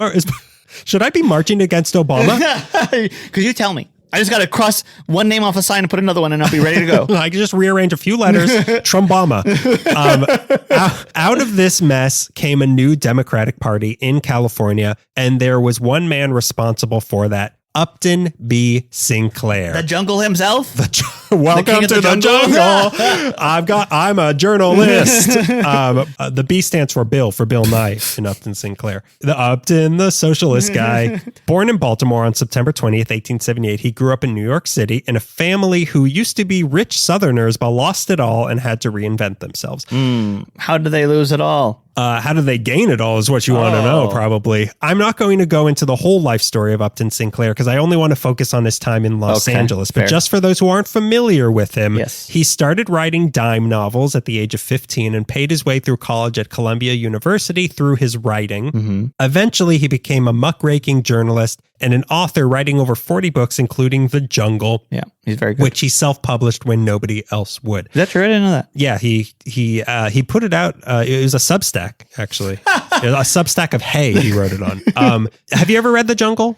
In high school I did, but I want to reread it. Yeah, I think it was in college. I was assigned to read it in college and I never did because it was so dense. Yeah. And I just kept hearing like, this book's going to make you never want to eat a hot dog. It's true. And I can't read anything that's going to make me never want a hot dog. Man, I take a second to recommend Jamie Loftus's book, Raw Dog. Stop talking about Jamie Loftus's and her hot dogs. Damn it, I want to. The counterpoint to The Jungle. Yes, they do this, but it's still good. But Costco. So The Jungle was a disgusting look at the practices of the meat packing industry and the exploitation of its workers that became a bestseller and led to the Food and Drug Act of 1906. Begrudgingly. You can't deny the New York Times bestseller list. Oprah knows about this now. You got to shut it down. Yeah, Oprah's grandma. He used the money he made off the success of this book to fund a utopian society in New Jersey that failed. Again, we won't be getting into that. In 1927, he also wrote the book Oil, which was about the Teapot Dome scandal that involved the Doheny family and inspired the movie There Will Be Blood. There was blood. There indeed there was. There shan't be no more blood. Certainly there shan't be no more blood. Shan't be blood. There might be milkshakes, but there is no blood. That's not a cherry milkshake. Those are his literary highlights. But for the purpose of this story, we'll be focusing on what he did right here in town in Los Angeles. He moved to Pasadena in 1915 and immediately got involved in the the local political scene. Obviously, he was a big proponent of the worker, but the culmination of these efforts of his happened in San Pedro in 1923, and it involved our old friends, the Wobblies. The Wobblies. The Wiggles and the Wobblies. Wobblies. Some dock workers of the industrial workers of the world were on strike at the port in San Pedro, protesting low wages and dangerous working conditions. Mm-hmm. The protests grew and dragged on, which began to irritate the LAPD and those controlling them. And on May 5th, the cops stormed the protest and arrested 30 people. During this, they literally kicked the soapbox out from under a pastor who was giving a speech to the crowd and charged him with syndicalism, which meant trying to put business ownership into the hands of the workers. That was the charge. Charging people with this was ruled unconstitutional in 1968. So they literally kicked the soapbox out from under him to arrest a priest, a pastor, whatever. What the was the difference law is. called? Syndicalism. Which sounds like you should be arresting the Godfather for that. But no, just pastors. Just pastors protesting, fighting for the common dock man. workers. Yeah. Literally the poorest people in the country. Yeah. So Upton was one of the ones publicly urging Mayor George Cryer, a Republican, to stop these crackdowns. But Cryer responded by saying, too many of the foreigners who come here yap about their constitutional rights and forget about their constitutional duties, whatever that means. I don't know what that means. So the protesters were banned from having meetings and gatherings, but a woman who lived nearby named Minnie Davis between 3rd and 4th Street on a sort of hill, and she offered up her private property for the Wobblies to hold their protest. So this is down in San Pedro. Okay. They started to refer to this hill that they were on as Liberty Hill, but the city was not just sending the LAPD to break these up. They were also hiring willing KKK members to help break up these protests. I was going to ask if George Cryer was the KKK. Yeah, I guess you're right. One of the mayors who was in the Klan. I don't know if he was in the Klan, but they were hiring. I mean, I think there was a lot of crossover between the LAPD and the KKK, but they were hiring KKK people to help break up protests. Even though this was all on Minnie Davis's property. Did I call her Minnie Driver earlier? No, you didn't. Okay, she's Minnie Davis. Okay. She's Minnie Driver's grandma, though. Yeah. She knew Oprah's grandma. So this was all on her private property, and they were still breaking it up on private property. So on May 14th, the cops and KKK, one and the same, started beating up the protesters and dispersing the crowd. Upton couldn't believe that the city was not only allowing this, but responsible for it, since the protesters had the express permission of Minnie Davis to use her land and speak. Yeah. Private property. I can't believe not only are they doing this, but the city's paying them to do it. And encouraging them to do it. And the taxpayers are paying for the Klan to come here and break a party up at... No, that came out of Mayor Cryer's personal fund, which came out of the social services. Yeah. So the city knew they couldn't stop them. They knew this. They knew that they couldn't do this. And LAPD Chief Louis Oakes knew that also, but they still kept doing it. They knew it was illegal. They still kept doing it. One of the LAPD captains on the scene said, "You can't stand there and hand me that Constitution stuff." So the day after this, May 15th, Upton and a few others decided they were going to show up at the protest the next day, get up on stage and read the First Amendment of the Constitution to remind the city that they were legally allowed to be doing what they were doing. Hundreds of protesters were there and over 80 cops were watching over all of it. The officer in charge knew what Upton was about to do and warned him to cut out that Constitution stuff. It's very funny. It's very funny. Upton then went up on stage. It was nighttime, so it was too dark to read. He said, "I have no light, and without light, I cannot read the Constitution of the United States." Someone on stage lit a candle and held it in front of him, and he continued, "Friends, I did not come here to incite violence. I came here to uphold the right guaranteed by the Constitution of the United States." He then started to read the First Amendment when a cop came up to him and said, "You're under arrest," to which he replied, "I thank you." He then pulled him off the stage by the collar, threw him into a police car. Is the soapbox okay? The soapbox, no one was even standing on it, and they just kicked it into the ocean. Like Lucy with the football, but they got it this time. The soapbox actually attacked them, so they had a fire on it, and they shot it. They did say that the soapbox pulled a knife, but it was very clearly a soapbox. Yeah, it also had crack cocaine on its persons. I think the soapbox was in MS-13. Then the next guy came up and started to read the Declaration of Independence and was also arrested, followed by two others who tried to do the same, and both of them were arrested. Then the cops dispersed the crowd and arrested hundreds of protesters who were all charged with agitation to overthrow the government. Oh my God. Chief Oaks said, "I hope Sinclair goes to jail if convicted. I would rather deal with 4,000 IMW than one man like Sinclair, who is what I consider one of the worst types of radicals." To which Upton responded in an open letter saying, "I thank you for this compliment. For to be dangerous to lawbreakers in office such as yourself is the highest duty that a citizen of this community can perform." Great. Upton was not convicted, and this incident resulted in two huge steps forward for Los Angeles. One is that Upton sued the city for being arrested under false pretenses, and one of the conditions he had for dropping the suit was that Oaks be fired from his position, which not just for this reason, but for many reasons, he was. So he got the LAPD chief fired. Great. The second was that this incident spurred Upton to help form LA's first ACLU affiliate with the help of funding from people like King Gillette, the razor guy, and Charlie Chaplin, the Lolita guy. So they helped found the area's first ACLU. There's a memorial to this incident on Liberty Hill, which is kind of by the Battleship, Iowa. Okay, I think I know Liberty Hill. There's a baseball park up there. Is Dodger Stadium Liberty Hill? What are you It's eating? actually the Angels. Are you eating Raisinets? Yeah. Well, this is about to get good. You're gonna want. You want some popcorn too? Yeah. Rapt attention. But America just got worse from there overall and sunk into the depression and the situation I described at the start of this story. And Upton Sinclair had had enough of it, so he decided to be the change he wanted to see and ran for governor of California in 1930 as a socialist. A president of California as a socialist. Shockingly, he got about 50,000 votes, but that was still under 4% of the total vote. But the country wasn't getting better and the depression was getting greater and people started getting fed up. It took two full years. That's the only way they were getting fed. Got them. They were living fat on Up. What's Upton? Are you fed up? Get fed Upton. That was his campaign for president, which never happened. It took 2 full years of the Depression in 1932 for elections to finally push out Republican control of the country. 2 full years. Wow. And the Depression... what a miracle that was. And even in strongly Republican California, people were getting fed up with Republican control. But like I said, there wasn't really an appealing alternative to the Republicans. The California Democrats were unorganized and essentially had the same policies to offer as the Republicans, and nobody was interested in or excited to vote for that. You know, like we're the same as Republicans, but we have no spine. We have blue ties. We have no spine. We're the same as Republicans, but we're soy boys too.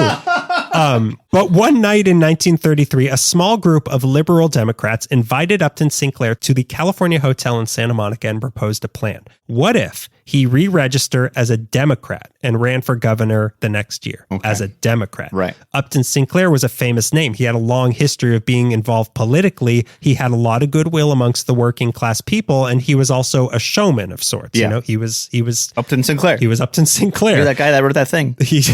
Hey, I wrote 2 things. Hey, I wrote 2 things and other things you didn't read. And about like 400 other things. He was kind of the exact thing the California Democrats had been looking for, except for the whole socialist thing. Yeah. But as Ixnay on the socialism thing. But as you like corporations now.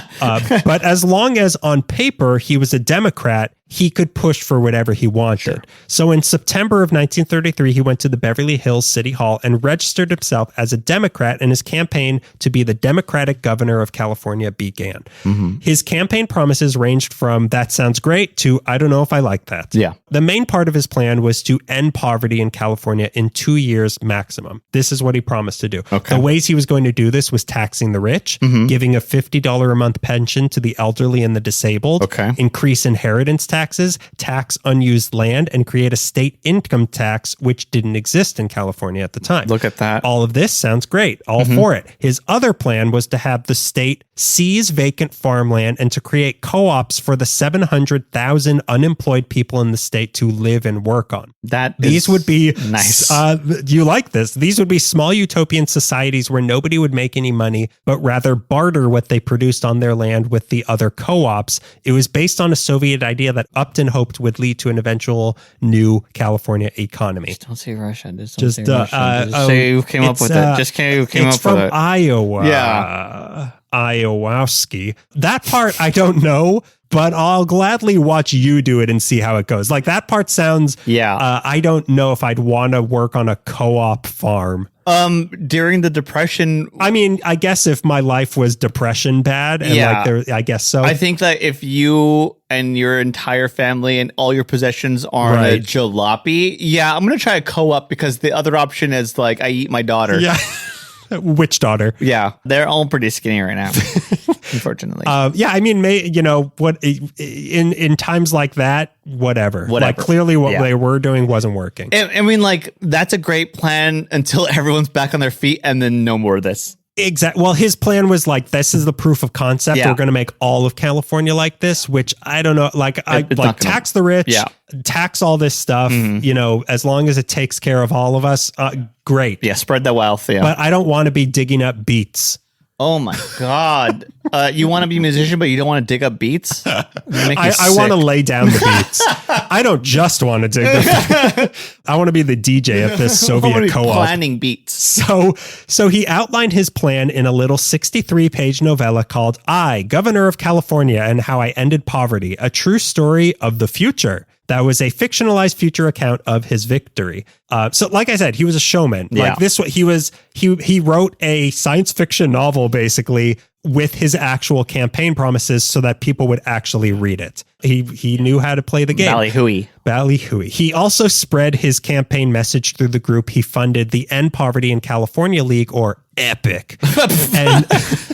And guess what? His message connected with people. Wow. There were union strikes all over the country. In 1934, just to set the stage, in 1934, hundreds of thousands of people in California were unemployed. Tens of thousands were homeless. They were worn down by the Depression. People were sick of being taken advantage of. People were sick of feeling poor. They were sick of ineffectual leadership. And here was Upton Sinclair promising a better life for the workers, saying that even the New Deal was not liberal enough to solve these issues, and that they focused too much on protecting corporate profits rather than making life more livable for the workers. I think about the New Deal, and it did save a lot of stuff, but like what really saved the country was going to war. Yeah, which is scary. So it's scary which because is a very scary thought. The New Deal, I don't know if it would have panned out in the long run if we didn't just everyone works for a factory now. Or this farm. Yeah. His was a message of hope and a new way out of the darkness. One young person at the time later said, a lot of us who thought we had no future as young people were caught up in that campaign. Yeah. And pretty soon the handful of epic groups that existed grew to dozens and then hundreds. And then there were 800 of them releasing a weekly newspaper, doing radio shows and plays, making a movie, giving speaking engagements to recruit more voters. Upton gave campaign speeches at places like the Hollywood Bowl. Wow. And his headquarters was based out of downtown LA. Suddenly, there was life in the Democratic Party in California. In the 7 months leading up to the primary, 350,000 people registered as Democrats in California. These were working class people and unemployed people who were just fed up with the way that things were. Yeah. Locally, these were people living in Central and East LA, people in the industrial suburbs running down towards Long Beach, people in Linwood, people in Hawthorne, people in Southgate, these sorts of places. Yeah. Many giving small grassroots donations that funded his campaign. So this was like, it was Mamdani in the 30s for governor of California. Not Mamdani Bernie. Mamdani Bernie. Oh, the perfect man. Bernie Mamdani. Oh. His wife is so pretty. Bernie Sanders' wife? Bernie Sanders' wife, yeah. So the established Democratic Party could not ignore what was happening under their banner. Yeah. Some threw their support behind him, but many, and again, this might surprise you, many of them trashed him. He was simply Upton Sinclair. The dork. They trashed the dork. Upton Sinclair, the science guy. They trashed this guy. He was simply too liberal and radical for the old guard Democrats. Who was their alternative? Nobody. They didn't have a single other candidate who could hold a candle of how popular Upton Sinclair was. We have a swastika carved into a desk. We're going to run it against Upton Sinclair. We have a guy who fought for the wrong side of the Civil War. We're going to run him as a Democrat. Not even Democratic President of the United States, FDR, would endorse Upton Sinclair as governor. Instead, they split off into a third party called the Progressive Party, which was definitely not progressive, but none of that mattered because in the primary, Upton Sinclair got 436,000 votes. That was more votes than anyone had ever gotten in California history. It was more than all the other Democratic candidates candidates combined, Wow. and more than his Republican opponent, Frank F. Merriam, got. He got 2/3 of all the votes in LA County. Interestingly, he lost in San Francisco, the supposedly liberal San Francisco. Yeah. But now it was on to the general election. He was directly in the crosshairs of the Republican Party, and they used all their old white men at their disposal to just totally discredit him any way that they could. Harry Chandler, the oldest and whitest man there was. I don't think there was a single whitest person on the planet. He's like powder. He definitely didn't have skin tone pants like I'm wearing. So he used the LA Times to publish slanderous articles about him and encouraged his newspaper owning friends to do the same, as well as not allowing any epic groups to publish anything in rebuttal in any of their newspapers. Pamphlets were circulated saying that Soviet communists were going to be voting for Upton, which was not true. Communists would not vote for a Democrat or a socialist. They're not going to vote for anything. Yeah, they're in another country. Yeah, they're in another country. Their votes are like dynamite or gunpowder.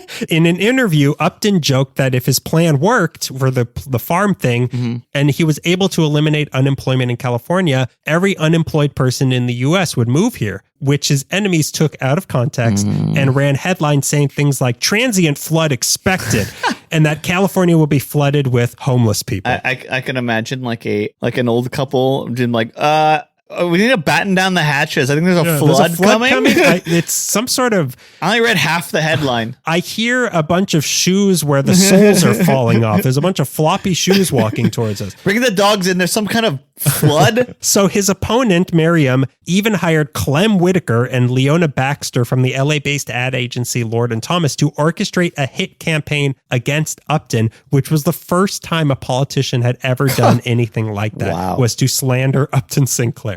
It was also the first time a politician running for election ever had a professional campaign manager. Wow. So Louis B. Mayer also got involved, putting newsreels in front of MGM movies showing fake footage of Okies and drifters pouring into California in anticipation of an Upton Sinclair victory. You should watch Mank.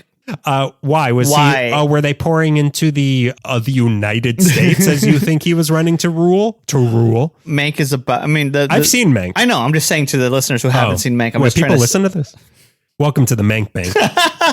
It's about Hearst and Louis B. Mayer trying to discredit Upton Sinclair and why Citizen Kane has such a bite to it. Yeah, but it's not true because it was governor of California, actually. Thank you. They took some artistic liberties. They also portrayed Upton's supporters in these reels as looking dumb and homeless. Like they just, it was all fake. Like all this was fake stuff. Mayer also took a day's pay out of every employee's paycheck at MGM and donated it to the Republican campaign on their behalf, something many of their writers fought back against, a fight that helped establish the Screenwriters Guild. How did that go? They have an award show now. Oh, and nobody watches it. And nobody watches it. I just meant the blacklisting, which eventually would come from this. No, that was also a fabrication of Mank. That never happened. Yeah. This campaign was the first time Hollywood itself became involved in real world politics and is considered by many to be the birth of modern politics. Is Upton Sinclair, like this whole fight is what led us to this, basically. It's gross. And then came the general erect. Oh my God. Yeah. What came? Nothing. And I bet it came. But which general? The general election arose. Yes. It just appeared. It appeared out of nowhere. Burst into the scene. Some say you woke up with it. America awoke to a general election one day and it did not in hate November. So a record-breaking turnout, and Upton Sinclair got 879,537 votes, but it wasn't enough compared to Merriam's 1,138,620. He lost by an amount that he would have gotten if the old school Democrats hadn't branched off on their own and split the vote. He lost. He had so much goodwill. What went wrong? The old school Democrats blamed the cult-loving mentality that they felt was prevalent in Los Angeles. The type of people who followed Amy Semple McPherson. I guess they felt that Upton Sinclair's campaign was a cult of personality, but his followers were too stupid to actually vote. Like, I don't know what their argument was exactly. It's almost like they have no argument. It's almost like they're making things up because they don't have any answers. Yeah. The reality was that California just wasn't as liberal as they hoped it was. Yeah. Many people in places like the west side of Los Angeles and the hills of Los Angeles not just didn't vote for Upton, they voted Republican just so someone like him who wouldn't challenge their wealth wouldn't be in power. Like that, they betrayed. Beyond everything, it's always going to be rich people versus poor people. Yeah, and that's what Upton Sinclair was fighting against. So the hard truth was also that the white-collar and college-educated class didn't vote for Upton. His campaign appealed to blue-collar workers and the people at the very bottom, not the middle and certainly not the top. He also didn't help himself that after he won the primary, he toned down some of his more radical campaign promises, which turned off some of his diehard supporters. So it's the dog holding the stick looking at his reflection. He like had fleas or something. He's gonna hump himself. He was a good boy, I think. But even though he lost, it still changed everything. 38 Democrats got elected into the state assembly in this election. 24 of those were epic people. Wow. Epic people. Epic. Others became state senators and even some U.S. congressmen. This election exposed growing generational tension, and while it didn't swing California Democrat, it brought class politics back into California. It reinvigorated the Democratic Party and brought back a two-party system in the state rather than only Republicans running in any realistic sense. Right. And like I said, the support Upton had was foolish to ignore, and people didn't ignore it. People wanted liberal policies even if they didn't realize it. The old school Democrats in California had to start being more liberal and supporting unions if they wanted to keep up with the times. Even though he beat him, the new governor, Merriam, who was Republican, was even forced to concede to some of Upton's ideas and started to support some New Deal policies, which were not Republican in nature, and even pushed forward some of Upton's proposed policies, like the state income tax, which we now have, subsidies for the elderly and the blind, and the repeal of sales tax on essential goods. This is because of just him running forced that. His campaign had a similar effect, inspiring other left-leaning people to run for office all over the country, and many of them actually won. Wow. It even forced President Roosevelt to be more liberal. Upton's ideas can be connected to the creation of the Works Progress Administration in 1935, and in 1934, the federal government had started giving grants to co-op programs for unemployed people, which was his main idea. They even made plans in 1940 to do the farm thing in California and Arizona, but it never came to be. World War II. Yeah. It even dragged Republicans nationwide away from the right, and if not towards the left, towards the middle. Yeah. And by 1938, registered Democrats had the majority over Republicans in California.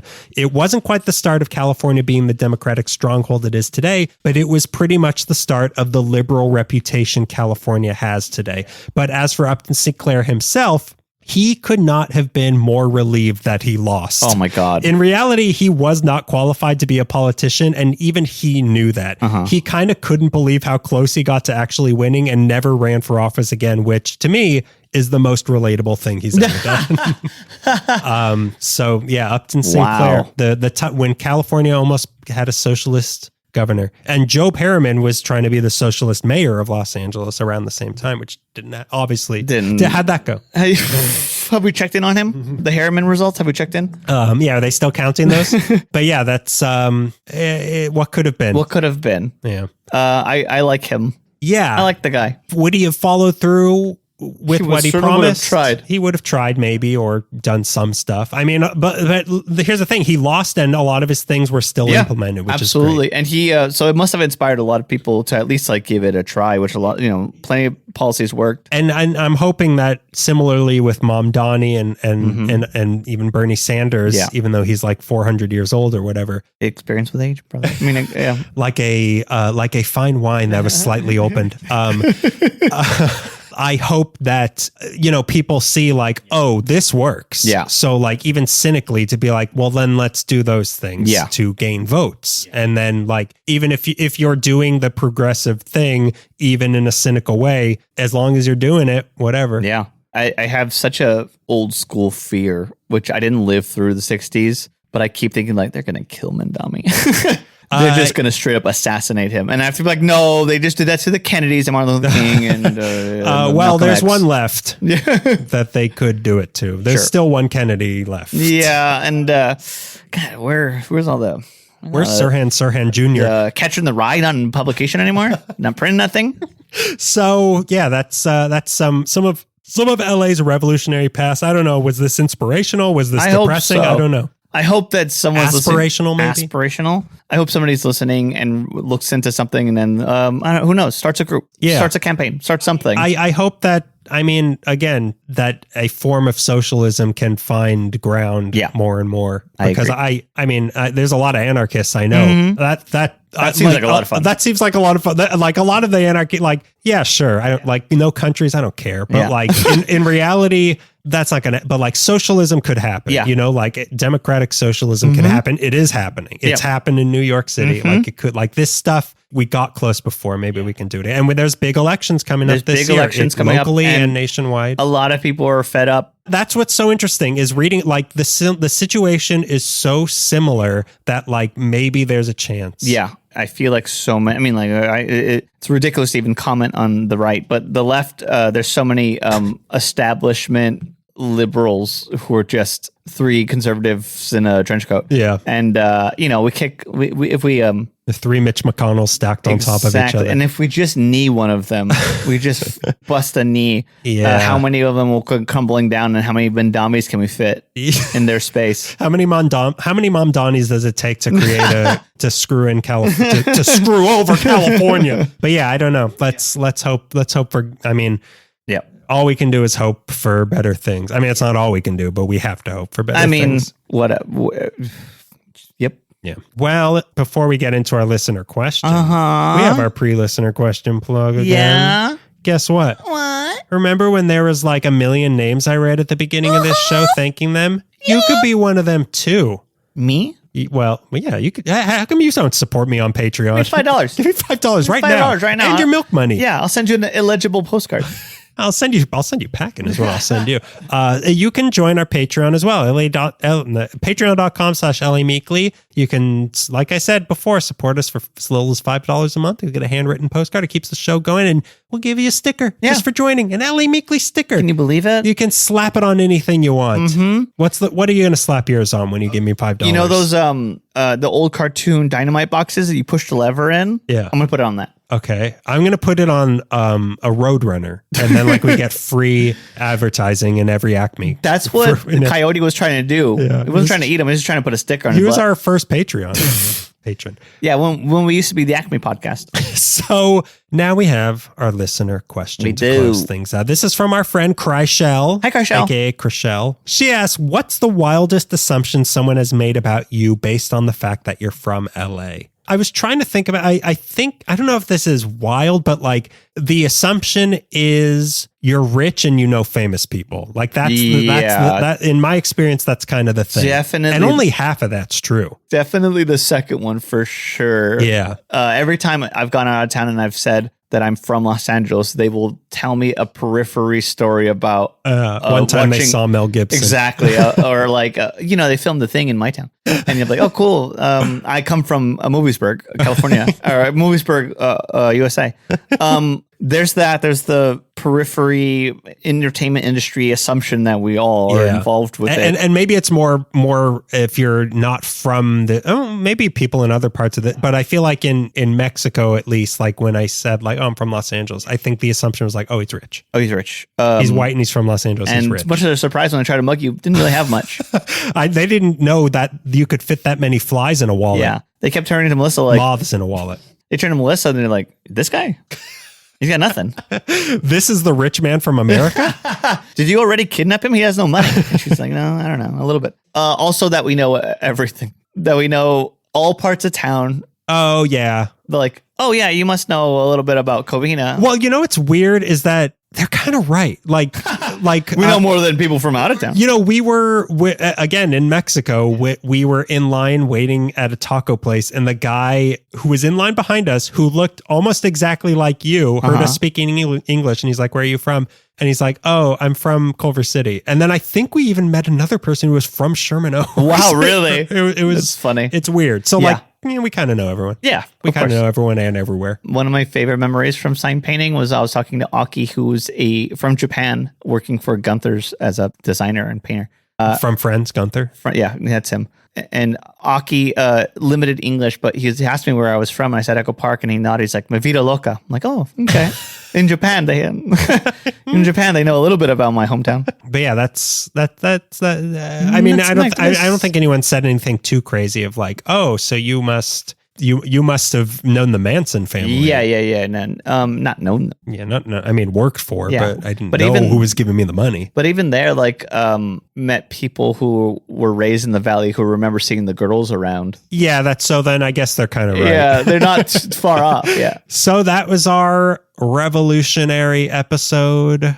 Activists, number 9, radicals. And yeah, again, we don't know what the world's going to look like by the time this episode comes out. No, and it's 7 days or something like that. The ring. Yeah, we're one ring tape away from this episode. We're one ice execution, which isn't funny. I'm not making fun of that, but it's just such a perverse idea that I know it's now a unit of measurement. Yeah, it's absolutely horrible. I can't believe what's happening. No. And will anything change in the next few days?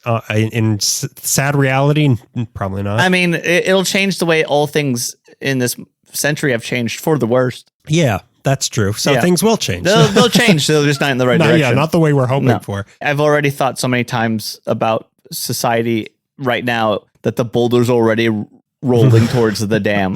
Yeah. It's just like you can throw things in the way of the boulder, but the boulder's not stopping. Yeah, this is such a sad way to end the episode, but sad things are happening right now. But the thing that I have thought about so much, especially lately, but so much in my life, was a cartoon. I was in an environmental science class in high school. Mm-hmm. And it was to help illustrate the ideas to us stupid high school kids. They showed us cartoons. Sure. And there was one that was a guy had fallen off a cliff. He was falling towards the ground, but he was in the middle of the air. And he was like, nothing bad's happening to me right now. Oof. I haven't splat yet. Yeah. I might as well just join the scenery. And that's kind of how it feels. Yeah. That's scary. Yeah. I also read Call Me Ishmael. No, not Call Me Ishmael. What's that? The book where it's a monkey, a gorilla who communicates telepathically to tell people about the environment. It's not called Call Me. Is it called Call Me Ishmael? No, it's not. What's that book called? I don't know I what Am that book Ishmael? is called. I have no idea. I'm a gorilla named Ishmael. Is that what it's called? It's called Amy. I'm Amy. I have no idea. This is, I think, 3 podcast episodes in a row that you've done Amy, I'm Amy. Yeah. So the followers of the expanded LA Weekly universe follow the breadcrumbs. Bro, I said bro. Hang out with me in person. The amount of times I bring up Congo. Amy, I'm Amy. I am Ishmael. And right now, Delroy Lindo got nominated for Academy Award for Sinners. And all these scenes from Congo. You think he's going to thank Amy in his speech? Yeah, he's going to bring Amy out. He's going to have the little glove. There are scenes from Congo re-entering the internet right now. And it's about time. No one's happier than me. Little Cinemax boy. That monkey movie is it's popular again, everybody. They have a laser in a diamond mine or something. I kind of don't remember all of it. I don't remember much from Congo, but I keep thinking it's about AIDS, and I know it's not. I know it's not about AIDS. It's very much not. Well, hey, speaking of AIDS, have a good February love month, everybody. That's right. Be safe. Don't get AIDS. Thank you. Wear protection. Be safe when you celebrate the love month this month. And we love you. And hey, we'll see you in March for another episode about revolutionaries. Okay, bye. And that's been yet another episode of LA Weekly. Viva la John Belushi since 2013. It's actually, it is funny. I take it all back. I like it better the other way. I know you do. That's the problem. And that's the problem with all of our intros is like, yeah, let's do it the stupid, unfunny way. But this is an outro, so it's okay. Everything's opposite. It led right into Logic is opposite at the end of the show. That's the beauty of LA Weekly. By the beginning, things kind of make sense. And by the end, everything that's wrong is right. Thelonious Monk's song. I'm Amy.